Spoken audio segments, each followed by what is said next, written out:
Youth achievement के Bihar inter level test में आप लोग को स्वागत है। ये सीट नंबर 166 है। क्वेश्चन देखिएगा, पहला क्वेश्चन है कि पलासी के युद्ध के बाद ईस्ट इंडिया कंपनी को भारत के किन क्षेत्रों में मुक्त व्यापार का निर्विवाद अधिकार प्राप्त हुआ था। तो इस क्वेश्चन में जो पहला पॉइंट है, पहला फैक्ट है, वो है पलासी का युद्ध। ध्यान रखिएगा, पलासी का युद्ध 1757 ईस्वी में हुआ था, जो सिराजुद्दौला और रॉबर्ट क्लाइव के बीच हुआ था, यानी ईस्ट इंडिया कंपनी और सिराजुद्दौला के बीच हुआ था। कुछ भारतीयों के द्वारा ईस्ट इंडिया के पक्ष में, यानी कि ईस्ट इंडिया के पक्ष में सपोर्ट करने पर के कारण सिराजुद्दौला की हार हुई और बंगाल में क्या हुआ कि मीर जाफर नवाब बनाया गया, जो एक कठपुतली था ईस्ट इंडिया कंपनी का, यानी कि रॉबर्ट क्लाइव का।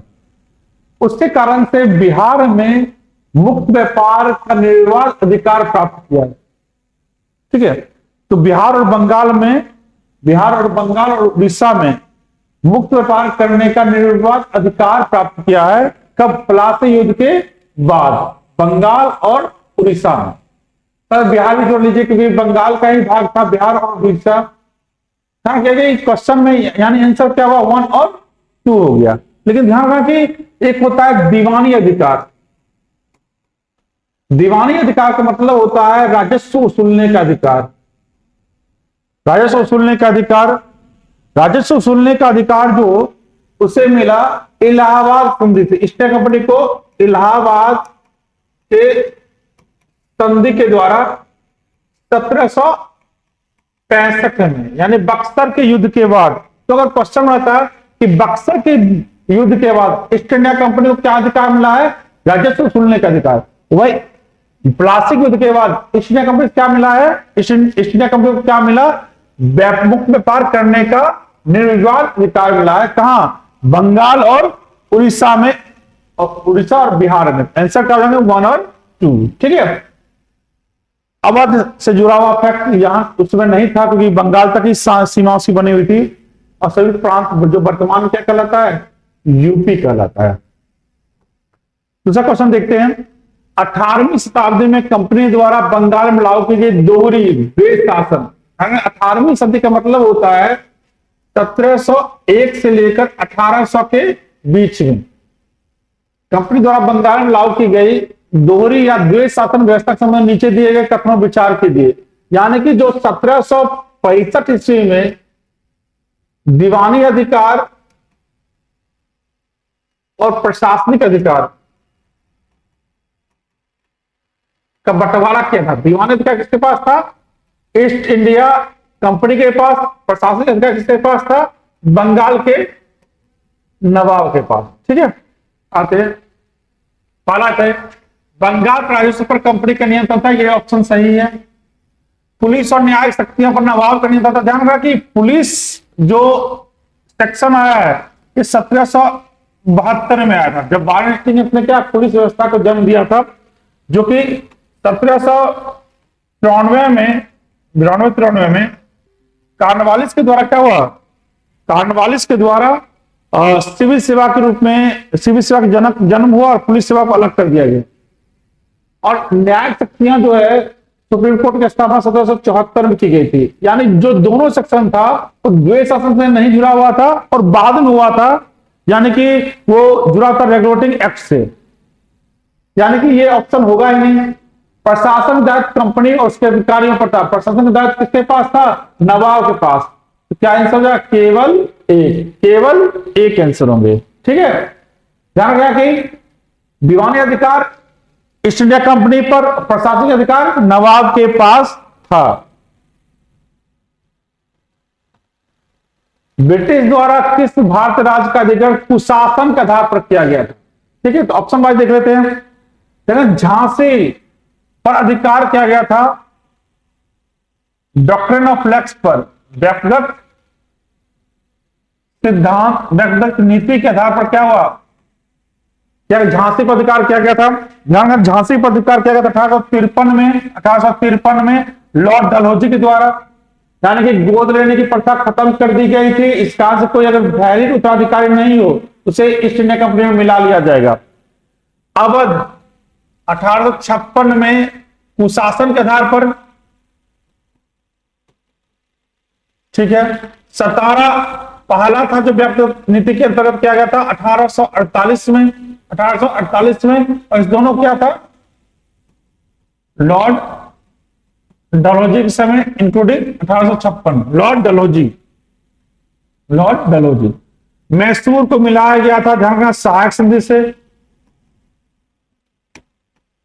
मैसूर को मिलाया सहायक संधि से 1799 में, 1799 में। तो आंसर क्या हो जाएंगे, अवध। आंसर क्या हो जाएंगे, अवध।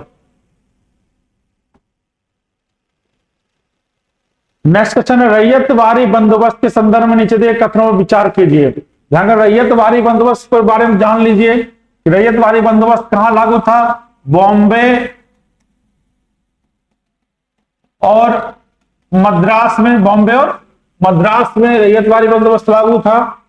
ध्यान रखना कि ये भारत की सबसे ज्यादा भूमि पर लागू हुआ, यानी कि 51% भूमि पर, ठीक है, मुनरो के द्वारा लागू किया गया था, मुनरो के द्वारा लागू किया गया था, ठीक है। इसके अंतर्गत क्या हुआ कि किसान सीधे तौर पर ईस्ट इंडिया कंपनी से जुड़े हुए थे, यानी लगान ईस्ट इंडिया कंपनी को सीधा तौर पर किसान देते थे। यानी पहला ऑप्शन सही था, जब तक किसान माल गुजारी देता रहे तब तक ही किसान को जमीन का वास्तविक मालिक माना जाएगा, ये भी सही है।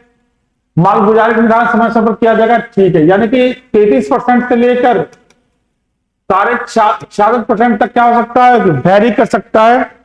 यानी कि लगान वसूलने में फ्लेक्सिबिलिटी रखी गई थी, यानी तीनों सही है, 1 2 3, ठीक है। तो इसके अतिरिक्त और भी थे, एक था स्थायी बंदोबस्त। अस्थायी बंदोबस्त ध्यान किया कि बंगाल और बिहार में लागू था, बंगाल और बिहार में लागू था। कार्नवालिस ने किया था, जिसके अंतर्गत बिचौलिया था, जमींदार जितना भी लगान वसूलता था उसका 10/11 भाग कंपनी को और 1/11 भाग जमींदार को मिलता था, यानी बिचौलिया पद्धति थी। महालवारी व्यवस्था में महाल यानी कि पूरे गांव पर लागू होता था, महाल यानी कि पूरे गांव पर लागू किया गया, एक पंचायत पर लागू होता था। इस व्यवस्था को लागू किया पंजाब और संयुक्त प्रांत में, यानी आगरा में, संयुक्त प्रांत में। तो आंसर क्या हो जाएंगे, 1 2 3, ठीक है। नेक्स्ट क्वेश्चन पर आते हैं। नीचे दिए गए दक्षिण अमेरिका देशों पर विचार कीजिए। ध्यान क्या कि, और इसमें दक्षिण अफ्रीका देश अर्जेंटीना, पराग्वे, बोलिविया, गुयाना और सूरीनाम। अस्थायी देश कहते हैं, इसमें से कौन सा अस्थायी देश है, वैसा देश जो चारों तरफ से भूमि से जुड़ा हुआ हो, उसे अस्थायी देश कहते हैं। पूरे विश्व में 49 देश क्या है, अस्थायी देश है। यह सबसे बड़ा जो है वो कजाकिस्तान है। कजाकिस्तान क्या है, सबसे बड़ा अस्थायी देश है।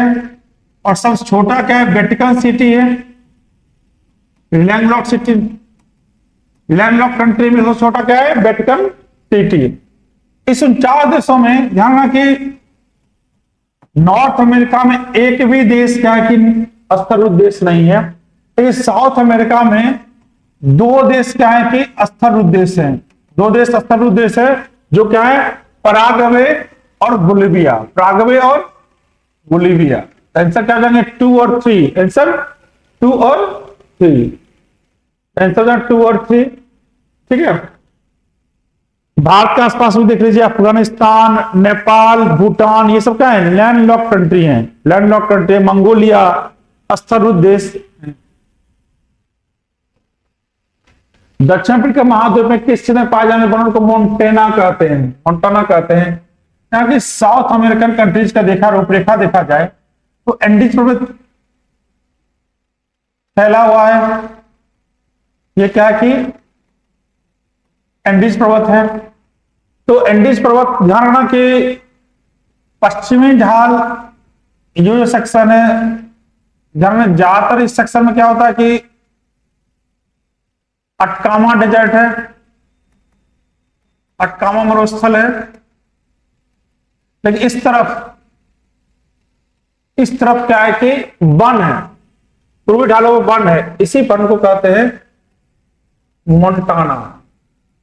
मोंटाना जो कहां है, इक्वेडोर में, इक्वाडोर में है। क्या इक्वाडोर में है मोंटाना। आंसर क्या है, एंडीज पर्वत किस तरफ है, पूर्वी तरफ है। एंडीज के पूर्व तरफ है, तो एंडीज के पूर्व ढालों पर वनों को कहते हैं।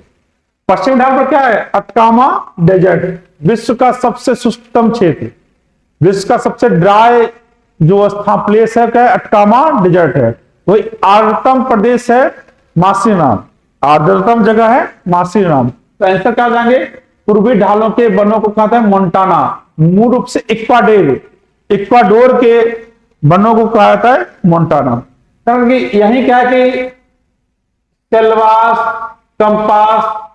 सेल्वास और कंपास भी है। ऊपरी भाग पर नानूस, ठीक है, निचले भाग पर कंपास, ये भी कि घास के मैदान है। आंसर हो जाएंगे बी। मानव बस्ती संबंध नीचे कथन विचार कीजिए। वह स्थान जहां भवन अथवा बस्तियां विकसित होती है उसे बसावस्थान कहते, सही है। जहां मानव रहना चालू कर दे उसे बसावस्थान कहिए। घने जंगलों, गर्म ठंडे रेगिस्तानों तथा पर्वतों के निवासी अस्थायी बस्तियां होते हैं। अस्थायी बस्तियां नहीं बनाती हैं बल्कि अस्थायी बस्तियां, अस्थायी बस्तियां बनाते हैं कि जब गर्मी हो बढ़ेगा तो ठंडे स्थान पर चले जाएंगे, ठंडे स्थान पर गर्मी स्थान पर चलाएंगे। घने जंगलों में क्या होता है, जमीनी इतने ज्यादा पत्तियों का इतना बसाव होता है, इतना घना होता है का इस कारण से सूर्य की रोशनी नीचे पहुंच नहीं पाती है। ये भी एक कारण है। ठंडे रेगिस्तानों में ध्यान रखना कि गर्मी जब आता है तो क्या होता है कि वो ठंडे रेगिस्तान में रहते हैं और ठंडा आता तो वो कोशिश करते हैं कि ढाल से नीचे उतरकर समतल भूमि पर आ जाएं। ऐसे ही पहाड़ पर्वतों पर भी ठंडी में क्या रहेंगे कि वो जमीन पर रहेंगे, मैदानी भाग में रहेंगे, और गर्मी में वो पर्वतों पर रहेंगे। ठीक है, अस्थायी निवास बनाते हैं। आंसर का केवल एक। भारतीय ओलंपिक संघ का स्थापना किया गया है 1927 में। 1927 में इसमें सीईओ बनाया गया है रघुराम अय्यर को। आंसर क्या, रघुराम अय्यर। पीटी उषा भारतीय ओलंपिक संघ की अध्यक्ष है। थॉमस बाच अंतरराष्ट्रीय ओलंपिक संघ के अंतरराष्ट्रीय ओलंपिक संघ के अध्यक्ष कौन है, थॉमस बाच। आंसर क्या हो जाएगा, रघुराम अय्यर आंसर होंगे, रघुराम आंसर होंगे। पीटी उषा, ध्यान किया कि पीटी उषा क्या है कि भारतीय ओलंपिक संघ के अध्यक्ष है, भारतीय ओलंपिक संघ के अध्यक्ष है। स्थापना कब हुई है, 1927 में। और पहला अध्यक्ष थे जमशेद जी टाटा, पहला अध्यक्ष थे जमशेद जी टाटा। आंसर हो जाएंगे यहां सी। अरुणाचल प्रदेश किस उत्पाद को भौगोलिक संकेत का टैग मिला है, तो अभी हाल ही में दिया गया है, कई उत्पादों को दिया गया है। तंगेश सारी, धारणा की ये पश्चिम बंगाल जुड़ा हुआ है। काई चटनी ओडिशा से, ओडिशा के मयूरभंज में काई चटनी जुड़ा हुआ है। बाचो वुडन क्राफ्ट अरुणाचल प्रदेश, अरुणाचल यानी कि आंसर हो जाएंगे। सुंदरवन, कहां सुंदरवन, वेस्ट बंगाल। सुंदरवन क्या होगा, वेस्ट बंगाल हो जाएगा। आंसर क्या हो जाएगा, बाचो वुडन क्राफ्ट, जो कि बी है। ठीक है, बिहार में भी 13 उत्पादों क्या हुआ है, जीआई टैग मिल चुका है बिहार में। ठीक है, आंसर ये क्या है, जीआई टैग मिला है बिहार में। तो पहला जो जीआई टैग मिला है वो दार्जिलिंग की चाय को मिला है। पहला जीआई टैग दार्जिलिंग को चाय को दिया गया 2003 में, 2003 में। तो 24 चंद्र मिशन के एस्ट्रोबोटिक टेक्नोलॉजी द्वारा चंद्र लैंडर का नाम क्या गया है? ये पैराग्रीन लैंडर रखा गया है, पैराग्रीन लैंडर रखा गया है। जाना कि पृथ्वी चंद्रमा जो, तो उसमें क्या होता है कि कभी न कभी क्या होती, जो नजदीक आती है उससे पैराग्रीन से जुड़ा हुआ है, ये पैराग्रीन लैंडर इससे जुड़ा हुआ है। ये रखा गया है चंद्र मिशन यानी कि इसरो के द्वारा। नोवा सिलेंडर बनाया गया स्पेस एक्स के द्वारा, स्पेस एक्स के द्वारा नोवा सिलेंडर। ऑर्टेमिस सिलेंडर जहां का नासा का है, नासा का है। वोयेजर लैंडर भी नासा का है, लेकिन ये वीनस के लिए है, चंद्र के लिए नहीं है बल्कि वीनस के लिए है। आंसर क्या हुआ? Peregrine lander D, peregrine lander D. शून्यकाल की अवधि ध्यान, शून्यकाल जो है ये भारतीय संसद के द्वारा लाया गया नया स्वरूप है। भारत संसद की बैठक चालू होती है 11 बजे से 12 बजे, ये प्रश्नकाल होता है। 12 से 1 बजे क्या होता है? शून्यकाल होता है। इसमें विचार विमर्श क्या था कि आगे आने वाला जो समय, आगे आने वाला जो दिन होता है उसमें क्या क्या कार्रवाइयां हो, कुछ सार्वजनिक महत्व के विषयों पर चर्चा की जाती है। ठीक है, शून्यकाल क्या होता है? प्रश्नकाल के जस्ट बाद। तो क्या समझेगा? ए, प्रश्नकाल के ठीक बाद का समय यानी 12 बजे से 1 बजे, 12 से 1 बजे प्रारंभिक समय किसका होता है? प्रश्नकाल का। आंसर क्या हो जाएंगे? ए। दिनार, ऑप्शन में चले जाते हैं। पाकिस्तान में रुपया है,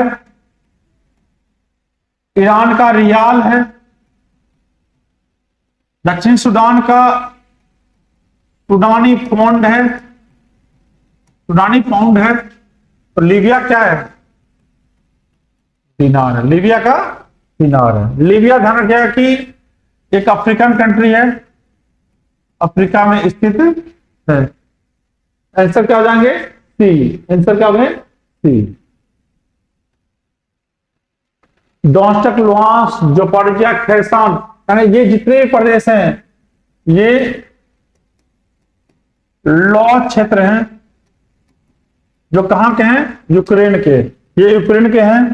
चूंकि ऑब्वियस रूस से अपने क्षेत्र मिलाने की घोषणा किया, यानी यूक्रेन पर आक्रमण करके उसको जीत लिया, उसको अपना क्षेत्र बना लिया।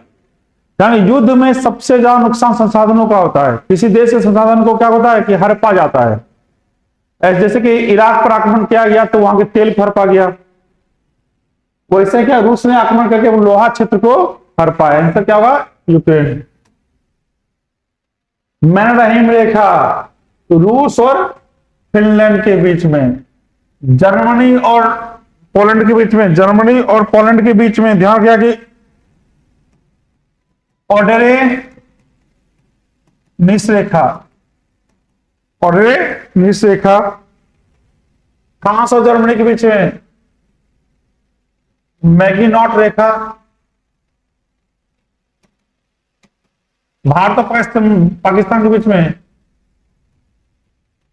रेडक्लिफ रेखा। तो इनसे क्या हो जाएंगे?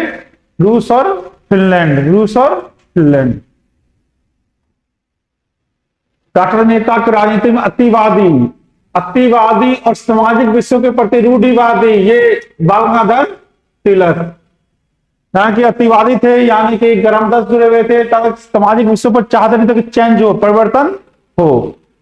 वही पूछे कि अतिवादी लाला लाजपत राय, अतिवादी प्लस मजदूर आंदोलन से, तो क्या जगह? लाला लाजपत राय। मदन मोहन मालवीय ध्यान की हिंदू महासभा की स्थापना किए थे, हिंदू महासभा का बीएचयू का स्थापना किए। Gopal Krishna Gokhale servants Indian society, servants Indian society की स्थापना किए थे। आंसर क्या बाल गंगाधर तिलक।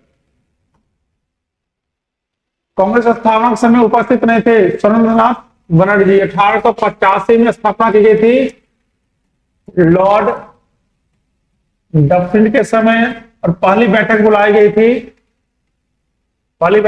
थी बॉम्बे में। तो उस समय चंद्रनाथ नहीं बनर्जी नहीं थे, लेकिन इन्हीं के सभी सदस्य यानी इंडियन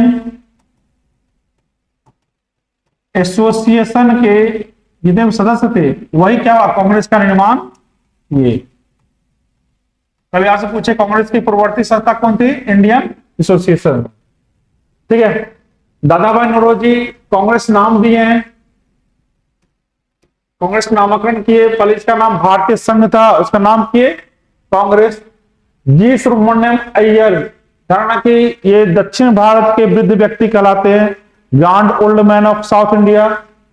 जस्टिस ननाडे, महाराष्ट्र का सुकरात, महाराष्ट्र का सुकरात।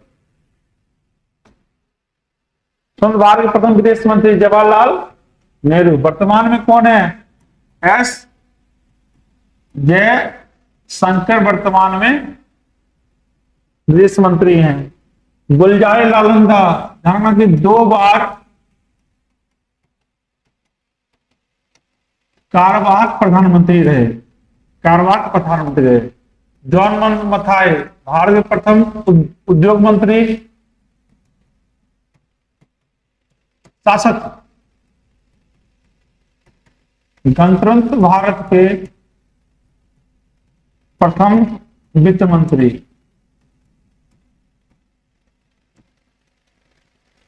लाल बहादुर शास्त्री, धारणा कि भारत पाकिस्तान युद्ध हुआ था इनके समय। ठीक है, आंसर क्या देंगे, ए। ओलंपिक ध्वज में अंकित 5 छल्ले होते हैं, 5 छल्ले होते हैं।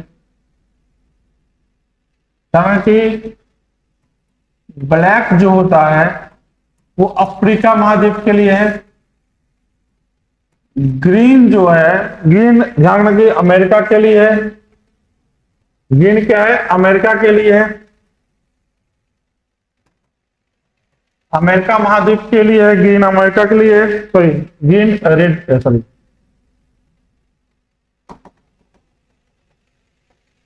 ग्रीन क्या है कि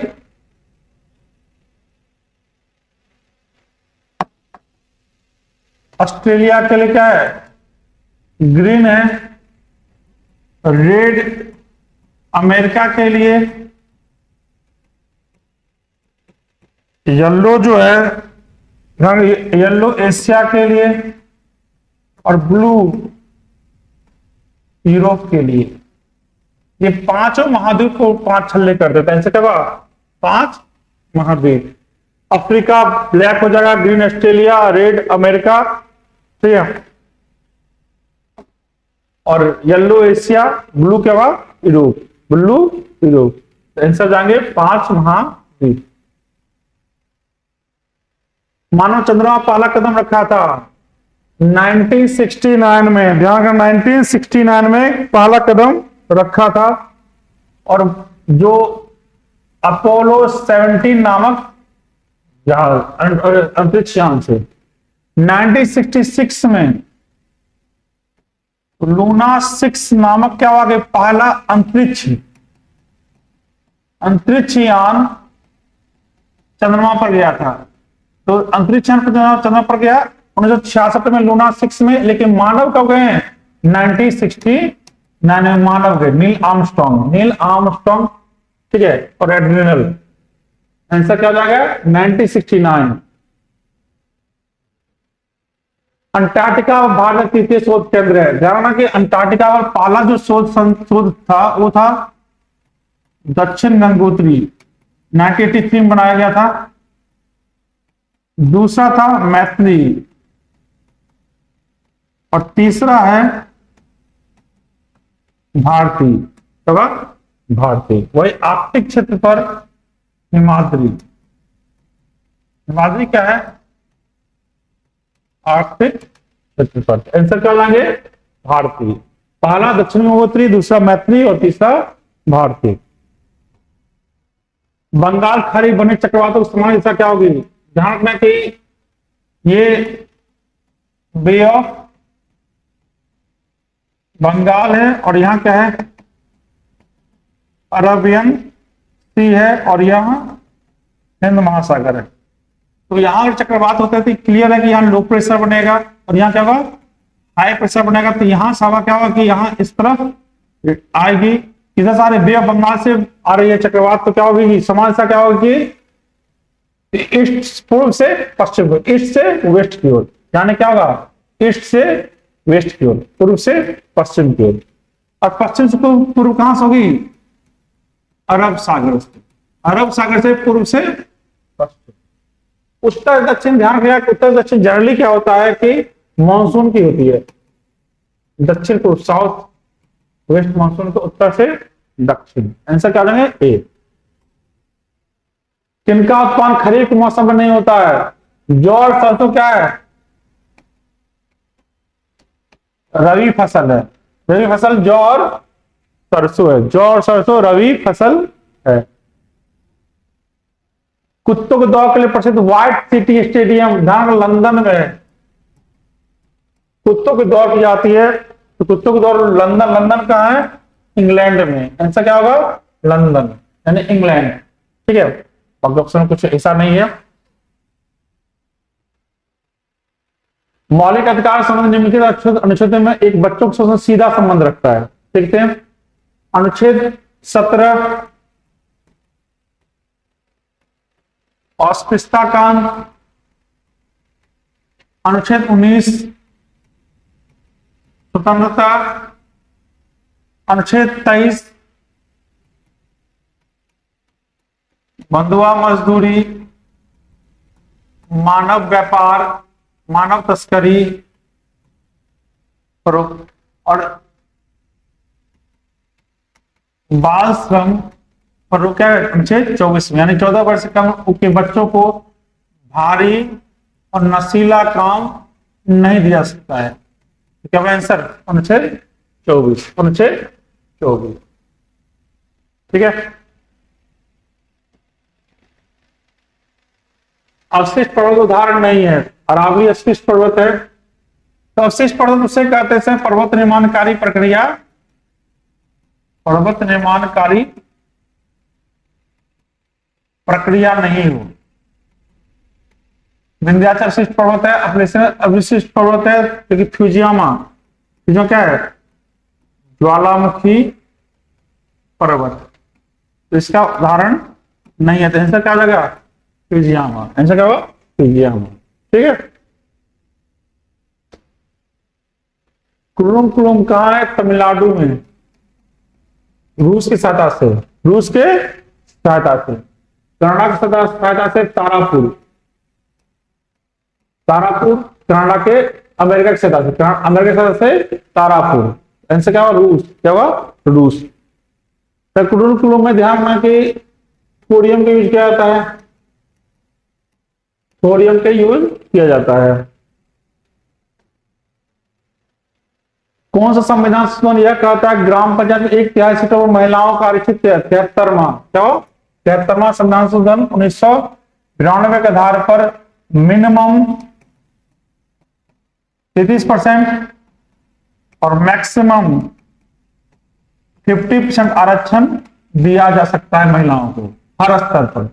50% देने वाला पहला राज्य है बिहार, जो 2006 में 50% आरक्षण दिया है महिलाओं को हर स्तर पर। आंसर 73वां। 71वां संविधान संशोधन से ध्यान रखना कि कोंकणी, नेपाली और मणिपुरी भाषा जोड़ी गई थी। 84वां संविधान संशोधन से लोकसभा की सीट 2026 तक बढ़ा दी, लोकसभा विधानसभा की सीट क्या हुआ 2026 तक के लिए रोक दिया गया था। ठीक है, आंसर क्या लगा 73वां संविधान संशोधन। ताल छप्पर वन्य जीव अभियान राजस्थान में, राजस्थान में ध्यान रखना कि राजस्थान में ताल छप्पर, ठीक है।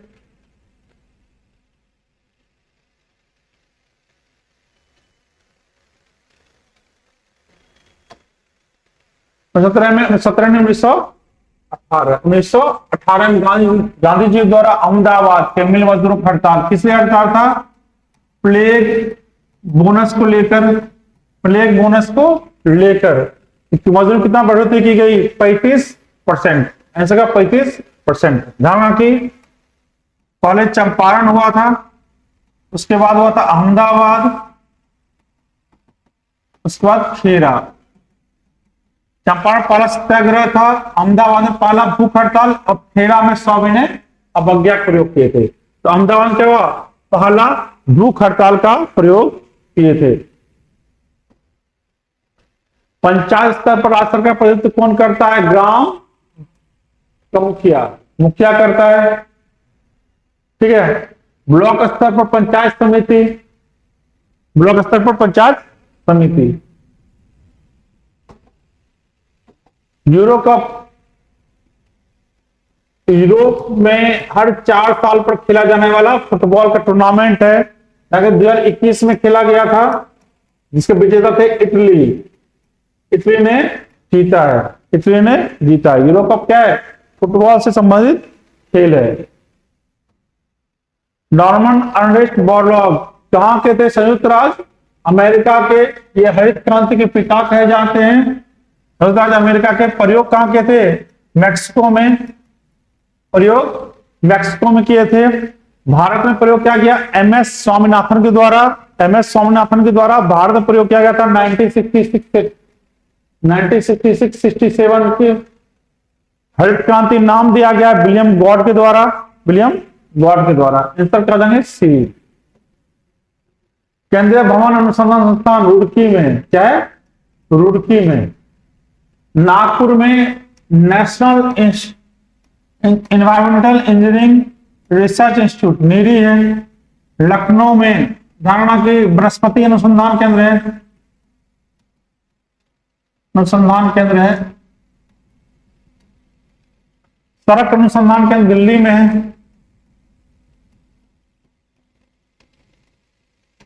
दिल्ली में आंसर क्या होगा, रुड़की। जब महात्मा गांधी की हत्या हुई थी तो तब किसने कहा था कि कोई विश्वास नहीं करेगा कि इस ऐसे शरीर और आत्मा वाला कोई आदमी इस धरती पर चला था, अल्बर्ट आइंस्टीन। अल्बर्ट आइंस्टीन ने कहा था। अल्बर्ट आइंस्टीन के लिए महात्मा गांधी बहुत महत्वपूर्ण व्यक्ति के रूप में जाने जाते थे, तो अल्बर्ट आइंस्टीन होगा। खान अब्दुल गफ्फार कहां, ध्यान रखना कि सीमांत गांधी कहां जाते हैं, पहले विदेशी हैं मूल रूप से जिन्हें भारत रत्न मिला है। मदर टेरेसा को जो मिला था उसमें भारतीय बन चुकी थी। लियो टॉल्स्टॉय की किताब war and peace, war and peace से क्या गांधी जी इन्फ्लुएंस बहुत ज्यादा थे, ठीक है। आंसर क्या होगा, सी। महादेवी किस कृति के लिए ज्ञानपीठ पुरस्कार मिला था, यामा। यामा के लिए मिला था ज्ञानपीठ पुरस्कार, यामा के लिए मिला था। ध्यान रखिएगा कि स्थापना 1965 में हुई है, 1969 से दी जा रही है। पहला पुरस्कार दिया था शंकर ग्रुप को और अंतिम पुरस्कार दिया गया है दामोदर मोजो को, मोजो को दिया गया है।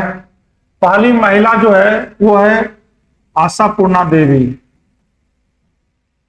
आशापूर्णा देवी को पहली महिला से मिला है ज्ञानपीठ पुरस्कार साहित्य के क्षेत्र में, साहित्य के क्षेत्र में। लोकसभा के लिए चुनाव निर्वाचित होने के लिए किसी व्यक्ति न्यूनतम आयु 25 साल होगा। 18 साल मतदान की आयु होती है।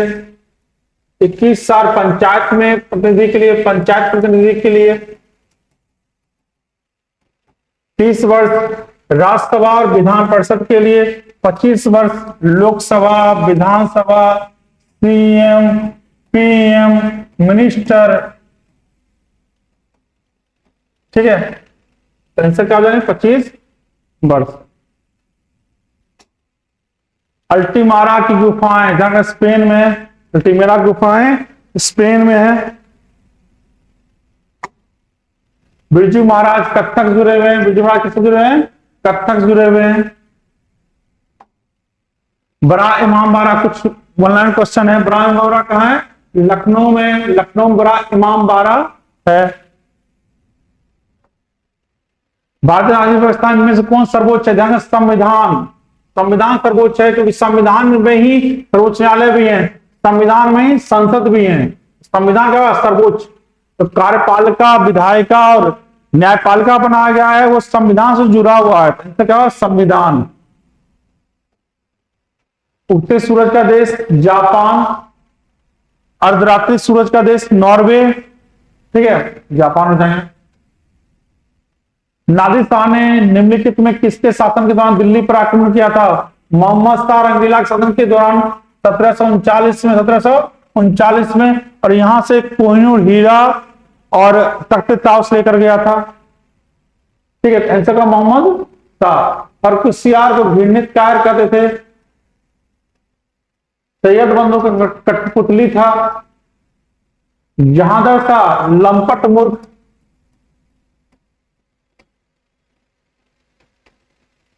मोहम्मद शाह रंगीला। और बहादुर शाह प्रथम क्या थे?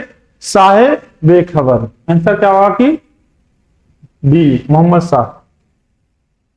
आदि ग्रंथ की गुरु अर्जुन देव ने संकलन किसने किया है? गुरु अर्जुन देव ने। गुरु नानक देव जाना कि सिख धर्म के संस्थापक थे।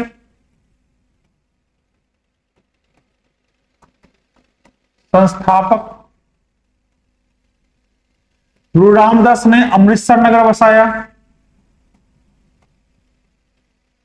गुरु तेग बहादुर को औरंगजेब के द्वारा फांसी दिया गया।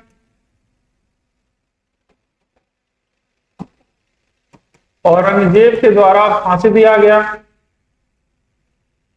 ठीक है, क्या आंसर हो जाएगा? गुरु अर्जुन देव। गुरु अर्जुन देव को किसने फांसी दिया था? जहांगीर के बाद।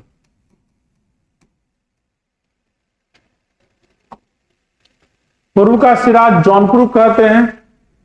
सिराज ईरान का एक शहर है। सिराज किसा है? ईरान का एक शहर है। जौनपुर को बसाया है फिरोज शाह तुगलक ने। ध्यान रखिएगा कि फिरोज शाह तुगलक ने बसाया था अपने भाई दूना खां की याद में। दूना खां मोहम्मद बिन तुगलक थे। आगरा को सिकंदर लोदी ने आगरा को। संविधान 73वां संविधान संशोधन पंचायती राज प्रणाली से जुड़ा हुआ। इसके अंतर्गत 11वीं अनुसूची जोड़ी गई। 11वीं अनुसूची जोड़ी गई। नीलगिरी पहाड़ी की सबसे छोटी डोडा बेड्डा है। पश्चिमी घाट और पूर्वी घाट को जोड़ती है नीलगिरी। अन्नामुडी जाना कि दक्षिण भारत की सबसे ऊंची चोटी है। दक्षिण भारत की सबसे ऊंची चोटी। महेंद्रगिरी पूर्वी घाट की सबसे ऊंची चोटी है। बिलानगिरी आंध्र प्रदेश में। आंध्र प्रदेश में। आंसर क्या होगा? डोडा बेड्डा। हिमाचल प्रदेश और तिब्बत को जोड़ने वाला सिप किला से 17 नदी भी भारत प्रवेश करती है। जो जिला कश्मीर में है। जो जिला कश्मीर में है। और ये क्या करती है? श्रीनगर को लेह से जोड़ती है। नाथुला जेपेला दोनों चीन बॉर्डर पर हैं, यानी कि दोनों सिक्किम में है। जो जिला कश्मीर में श्रीनगर को लेह जोड़ती है। सिप किला हिमाचल प्रदेश में, जैसे कि हिमाचल प्रदेश तिब्बत को जोड़ती है। नाथुला जिलेपला क्या है? सिक्किम में है, जो चीन का लिए मार्ग बनाती है। उच्चतम न्यायालय में कितने प्रकार के रिट हैं? 5 प्रकार के रिट हैं, जो कि अनुच्छेद 32 में दिए गए हैं। बंदी प्रत्यक्षीकरण, परमादेश, प्रतिषेध, अधिकार परीक्षा और उत्प्रेषण। ये 5 तरह के रिट हैं जो संवैधानिक उपचारों का अधिकार है। केंद्रीय करों में राज्यों के हिस्सा का निर्णय क्या कौन लेता है? वित्त आयोग। अनुच्छेद 280 के अंतर्गत 15वें वित्त आयोग के अंतर्गत राज्य को 41% और केंद्र को 59% कर का हिस्सा प्राप्त होगा। जनगणना कितने वर्षों पर होती है? 10 वर्षों पर। अभी तक 15 जनगणना हो चुके हैं, अभी सस्पेंडेड है। ठीक है, धन्यवाद। Good morning all of you. सभी स्टूडेंट, आप लोग देखेंगे कि आपका साइंस का क्वेश्चन है 100 166 नंबर टेस्ट का, बिहार एसएससी 166 नंबर टेस्ट, और 51 से हम लोग इसका डिस्कशन कर रहे हैं। साइंस का क्वेश्चन 51 से है आपका, है ना।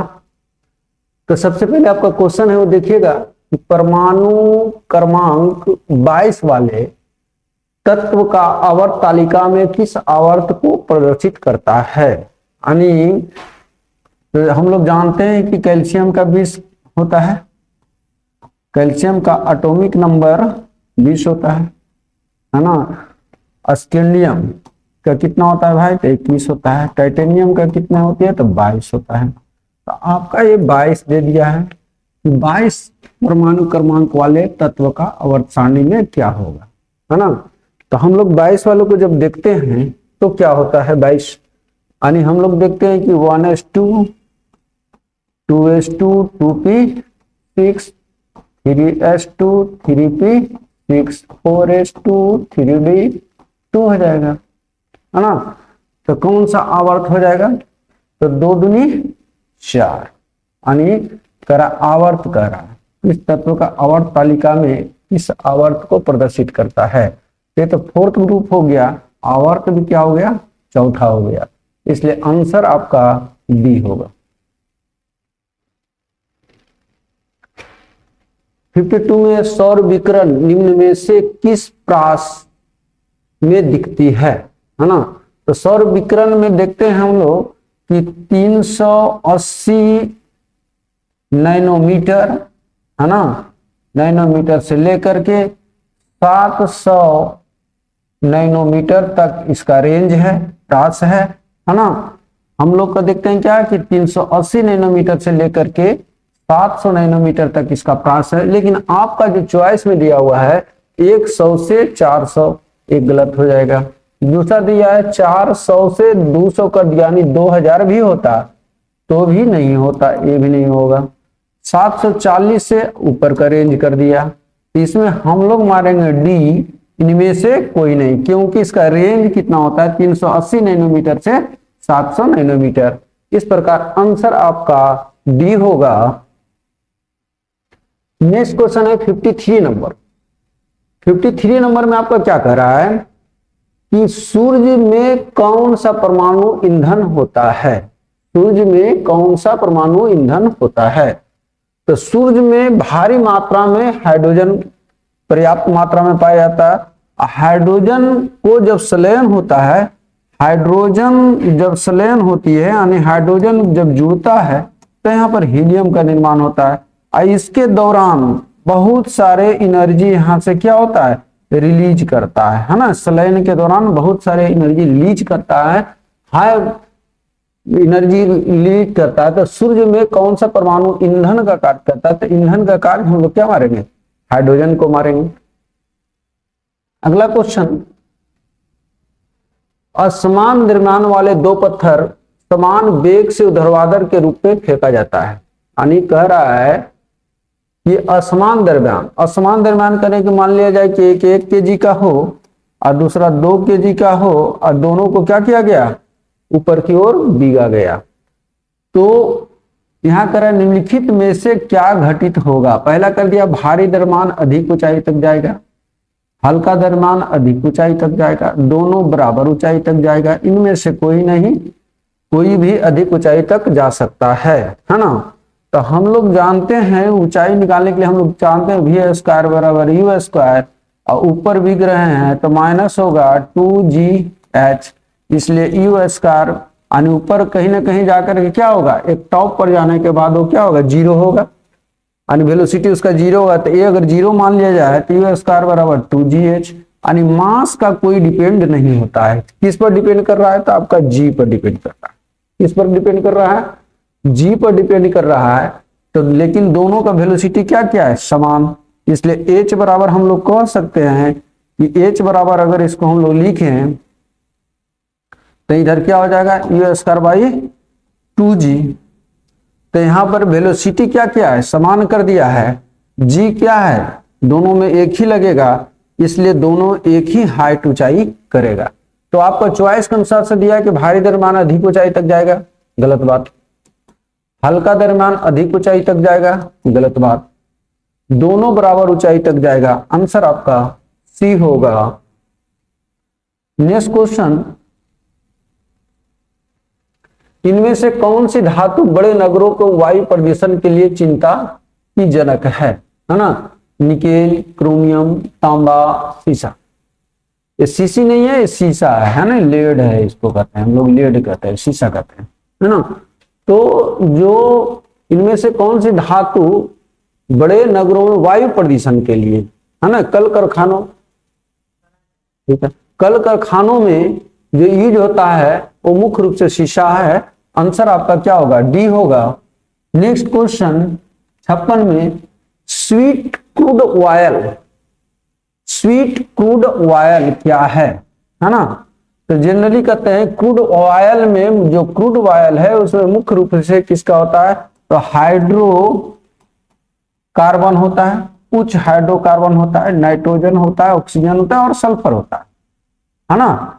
तो सल्फर होता है, तो यहां पर कह दिया है कि सल्फर को ही हम लोग क्या कहते हैं? गंधक कहते हैं। इसको क्या कहते हैं? गंधक कहते हैं, है ना। तो कह रहा है कि वैक्स, गंधक, carbon, methane.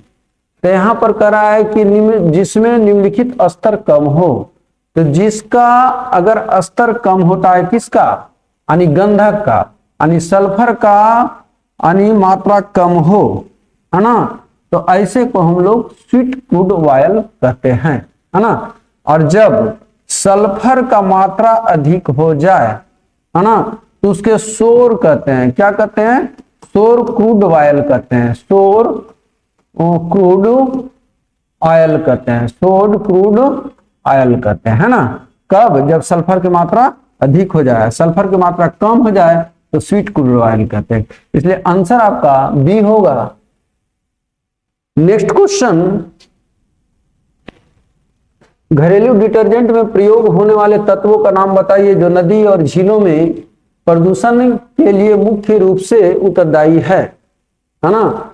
Phosphorus, nitrogen, potassium, गंधक। तो सबसे फास्फेट लवण, यानी फास्फेट लवण का मात्रा अधिक होती है ना। डिटर्जेंट में जो होता है 25 से लेकर के, यानी 25 से लेकर के आपको 75% तक ये आपका फॉस्फेट की मात्रा अधिक होती है। और यही क्या करता है? प्रदूषण का सबसे बड़ा स्रोत है। तो घरेलू डिटर्जेंट का प्रयोग होने वाले तत्वों नाम बताइए जो नदी और झीलों में, नदी और झीलों में प्रदूषण के लिए कौन उत्तरदायित्व है? तो फास्फोरस। आंसर आपका ए होगा। नेक्स्ट क्वेश्चन, कीटों का मुख्य उत्सर्जी पदार्थ है ना। कीटो जो होता है, हम लोग देखते हैं कि अमोनिया और अमोनियो अम्ल ये सब लोअर ग्रेड ऑर्गेनिज्म में होता है। यूरिया जो होता है स्तनधारी, जिसको हम लोग मैमेल्स कहते हैं, क्या कहते हैं हम? मैमेल्स कहते हैं ना। स्तनधारी में होता है। जो यूरिया का सिक्रीशन करे तो यूरियोटेलिक, है ना। जो यूरिक एसिड का सिक्रीशन करे यूरिकोटेलिक। और यूरिकोटेलिक के अंतर्गत कौन आता है? यूरिकोटेलिक के अंतर्गत, अच्छा, यूरिकोटेलिक का अंतर्गत जो आता है आपका यूरिक अम्ल, है ना। यूरिकोटेलिक के अंतर्गत आता है जो यूरिक एसिड का सिक्रीशन करता है। किसका सिक्रीशन करता है? यूरिक एसिड का सिक्रीशन करता है। और यूरिक एसिड में कौन कौन है आपका, कौन कौन सा जीव आते हैं? तो हम लोग बर्ड्स भी यूरिक एसिड करता है। और क्या करता है आपका उत्सर्जन? तो कीट भी आपका क्या करता है? यूरिक एसिड का सिक्रीशन करता है। अमोनिया, अमीनो अम्ल, ये सब लोअर ग्रेड ऑर्गेनिज्म में होती है। कौन सा? लोअर ग्रेड ऑर्गेनिज्म में होता है ना। तो इस प्रकार के आंसर मारेंगे। कीटों का मुख्य उत्सर्जित अंग पदार्थ क्या है? तो यूरिक एसिड। मनुष्य का मुख्य उत्सर्जित अंग क्या है? तो यूरिया होगा। यानी यूरिया जो सिक्रीशन करता है उसे यूरियोटेलिक कहते हैं, है ना। नेक्स्ट क्वेश्चन आप लोग देखिएगा 59 में है, कोशिकाओं के अध्ययन को क्या कहा जाता है ना। कोशिकाओं को अध्ययन को क्या कहा जाता है ना। कोशिकाओं का अध्ययन हम लोग किसके अंतर्गत करते हैं उसके बारे में बताना है। जैसे हम लोग को दे दिया साइटोलॉजी, साइटोलॉजी में होता है कोशिका विज्ञान, यानी कोशिका के अध्ययन करते हैं साइटोलॉजी में। हिस्टोलॉजी में होता है टिश्यू का अध्ययन, इसके अंतर्गत हम लोग टिश्यू का अध्ययन करते हैं, उसे हिस्टोलॉजी कहते हैं। फिजियोलॉजी इसको कहते हैं हम लोग शारीरिक विज्ञान, शारीरिक विज्ञान या क्रिया विज्ञान भी कह सकते हैं। फिजियोलॉजिकल जैसे डाइजेशन हो गया, सर्कुलेशन हो गया, ये सारे क्रियाएं इसमें होती है, इसे हम लोग फिजियोलॉजी के अंतर्गत अध्ययन करते हैं। तो आपका आंसर कहना है कि कोशिकाओं में अध्ययन को क्या कहा जाता है, तो आपका आंसर होगा साइटोलॉजी। नेक्स्ट क्वेश्चन, निम्नलिखित में से कौन सा वेक्टर बॉन्ड नहीं है ना। तो कालाजार वेक्टर बॉन्ड है, इंसेफेलाइटिस फलेरिया ये सभी वेक्टर बॉन्ड है। एड्स क्या है, वेक्टर बॉन्ड नहीं है। एक खिलौने को रॉकेट को 61 में देखिएगा, एक खिलौने रॉकेट को 0.05 किलोग्राम गैस प्रति सेकंड निष्कासित करता है, जिसका वेग 400 मीटर पर सेकंड है। रॉकेट में कितना त्वरतकारी बल लगेगा। त्वरतकारी बल लगेगा कहने की जो भी है, रॉकेट जो चलता है वो संवेग संरक्षण सिद्धांत पर चलती है। संवेग संरक्षण सिद्धांत करता है, कहता है क्या, संवेग कहता है कि P बराबर mv, जितने फोर्स से फ्यूल निकलेगा उतना ही फोर्स से क्या होगा, आगे की ओर बढ़ेगा, है ना। तो ये हो जाएगा आपका कि m आपका दे दिया गया है कितना 0.05 और वेलोसिटी दे दिया गया आपका कितना 400 मीटर पर सेकेंड। तो 0.05 इंटू 400 इक्वल टू हो जाएगा आपका 2 कट जाएगा, यानी 5 और 20 न्यूटन हो जाएगा। आंसर आपका ए होगा। नेक्स्ट क्वेश्चन, उत्तेजना के समय निम्नलिखित में से कौन सा हार्मोन अधिक मात्रा में स्रावित होती है, यानी उत्सर्जित होता है उत्तेजना के समय। या कभी डर भी जाता है लोग, तो उस समय भी एड्रेनलिन का सिक्रीशन सबसे अधिक होते हैं। एड्रेनलिन का सिक्रीशन कहां से होता है, तो एड्रेनलिन ग्रंथि से। एड्रेनलिन ग्रंथि कहां पाया जाता है, तो किडनी के जस्ट ऊपर होता है ना। एड्रेनलिन के सिक्रीशन के कारण ही उत्तेजना के समय क्या होती है, उसमें हार्मोन अधिक मात्रा में उत्सर्जित होती है। तो इस प्रकार आंसर आपका सी होगा। नेक्स्ट क्वेश्चन, सूर्य की सतह का तापमान लगभग कितना है ना। तो लगभग सूर्य की सतह का तापमान लगभग 5700 डिग्री सी होती है, सेल्सियस होती है। लेकिन आपको केल्विन में दे दिया है, केल्विन में दे दिया है, तो यहां पर प्लस कर लीजिए 273, तो कितना हो जाएगा 5873। 5873 केल्विन के आसपास होता है। तो 5873 में आपका एक ही आंसर नजर आ रहा है, बी। आंसर क्या होगा आपका, बी होगा। नेक्स्ट क्वेश्चन, आपका देखिए दो सूची फर्स्ट सूची सेकंड में ग्रंथियों से स्रावित होने को सुमेलित कीजिए, है ना।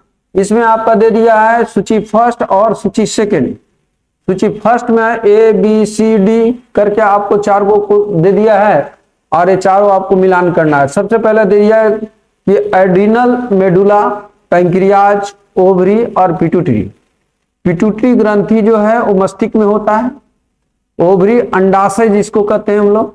पैंक्रियाज एक ग्रंथि है जो दूसरी सबसे बड़ी ग्रंथि है और एक विक्स ग्रंथि है।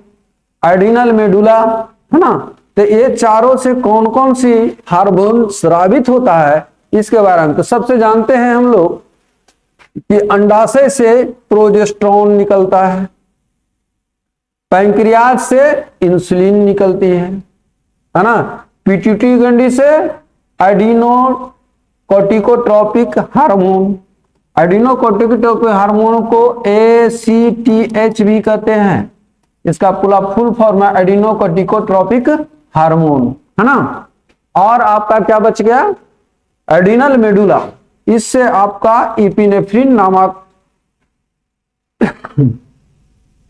हार्मोन स्रावित होता है। तो आप इसको अब मिला लीजिए कि फर्स्ट का हो जाएगा 3, सेकेंड के हो जाएगा 1। तो फर्स्ट का 3 तो दो में है और सेकेंड का 1 भी दोनों में है है ना। थर्ड का क्या आपका फोर्थ, तो थर्ड का फोर्थ क्या है, इसमें है, इसमें 2 है, इसलिए आंसर आपका बी होगा। नेक्स्ट क्वेश्चन, ऐसे अमीनो अम्ल का जिनका संश्लेषण मानव शरीर कर सकता है ना। मानव शरीर अमीनो एसिड, ये अमीनो एसिड के नाम ले रहा है। अमीनो एसिड क्या है, अमीनो एसिड, अमीनो एसिड जो है प्रोटीन का एक सबसे स्मॉलेस्ट इकाई है ना। अगर प्रोटीन का जब निर्माण होती है तो बहुत सारे अमीनो एसिड आपस में मिलते हैं तो प्रोटीन का निर्माण होता है। अमीनो एसिड मुख्य रूप से 2 प्रकार के होते हैं। एक होता है आपका आवश्यक अमीनो एसिड, आवश्यक अमीनो एसिड होता है। दूसरा होता है अनावश्यक, यानी इसका कोई आवश्यकता नहीं है, इसका क्या आवश्यक है।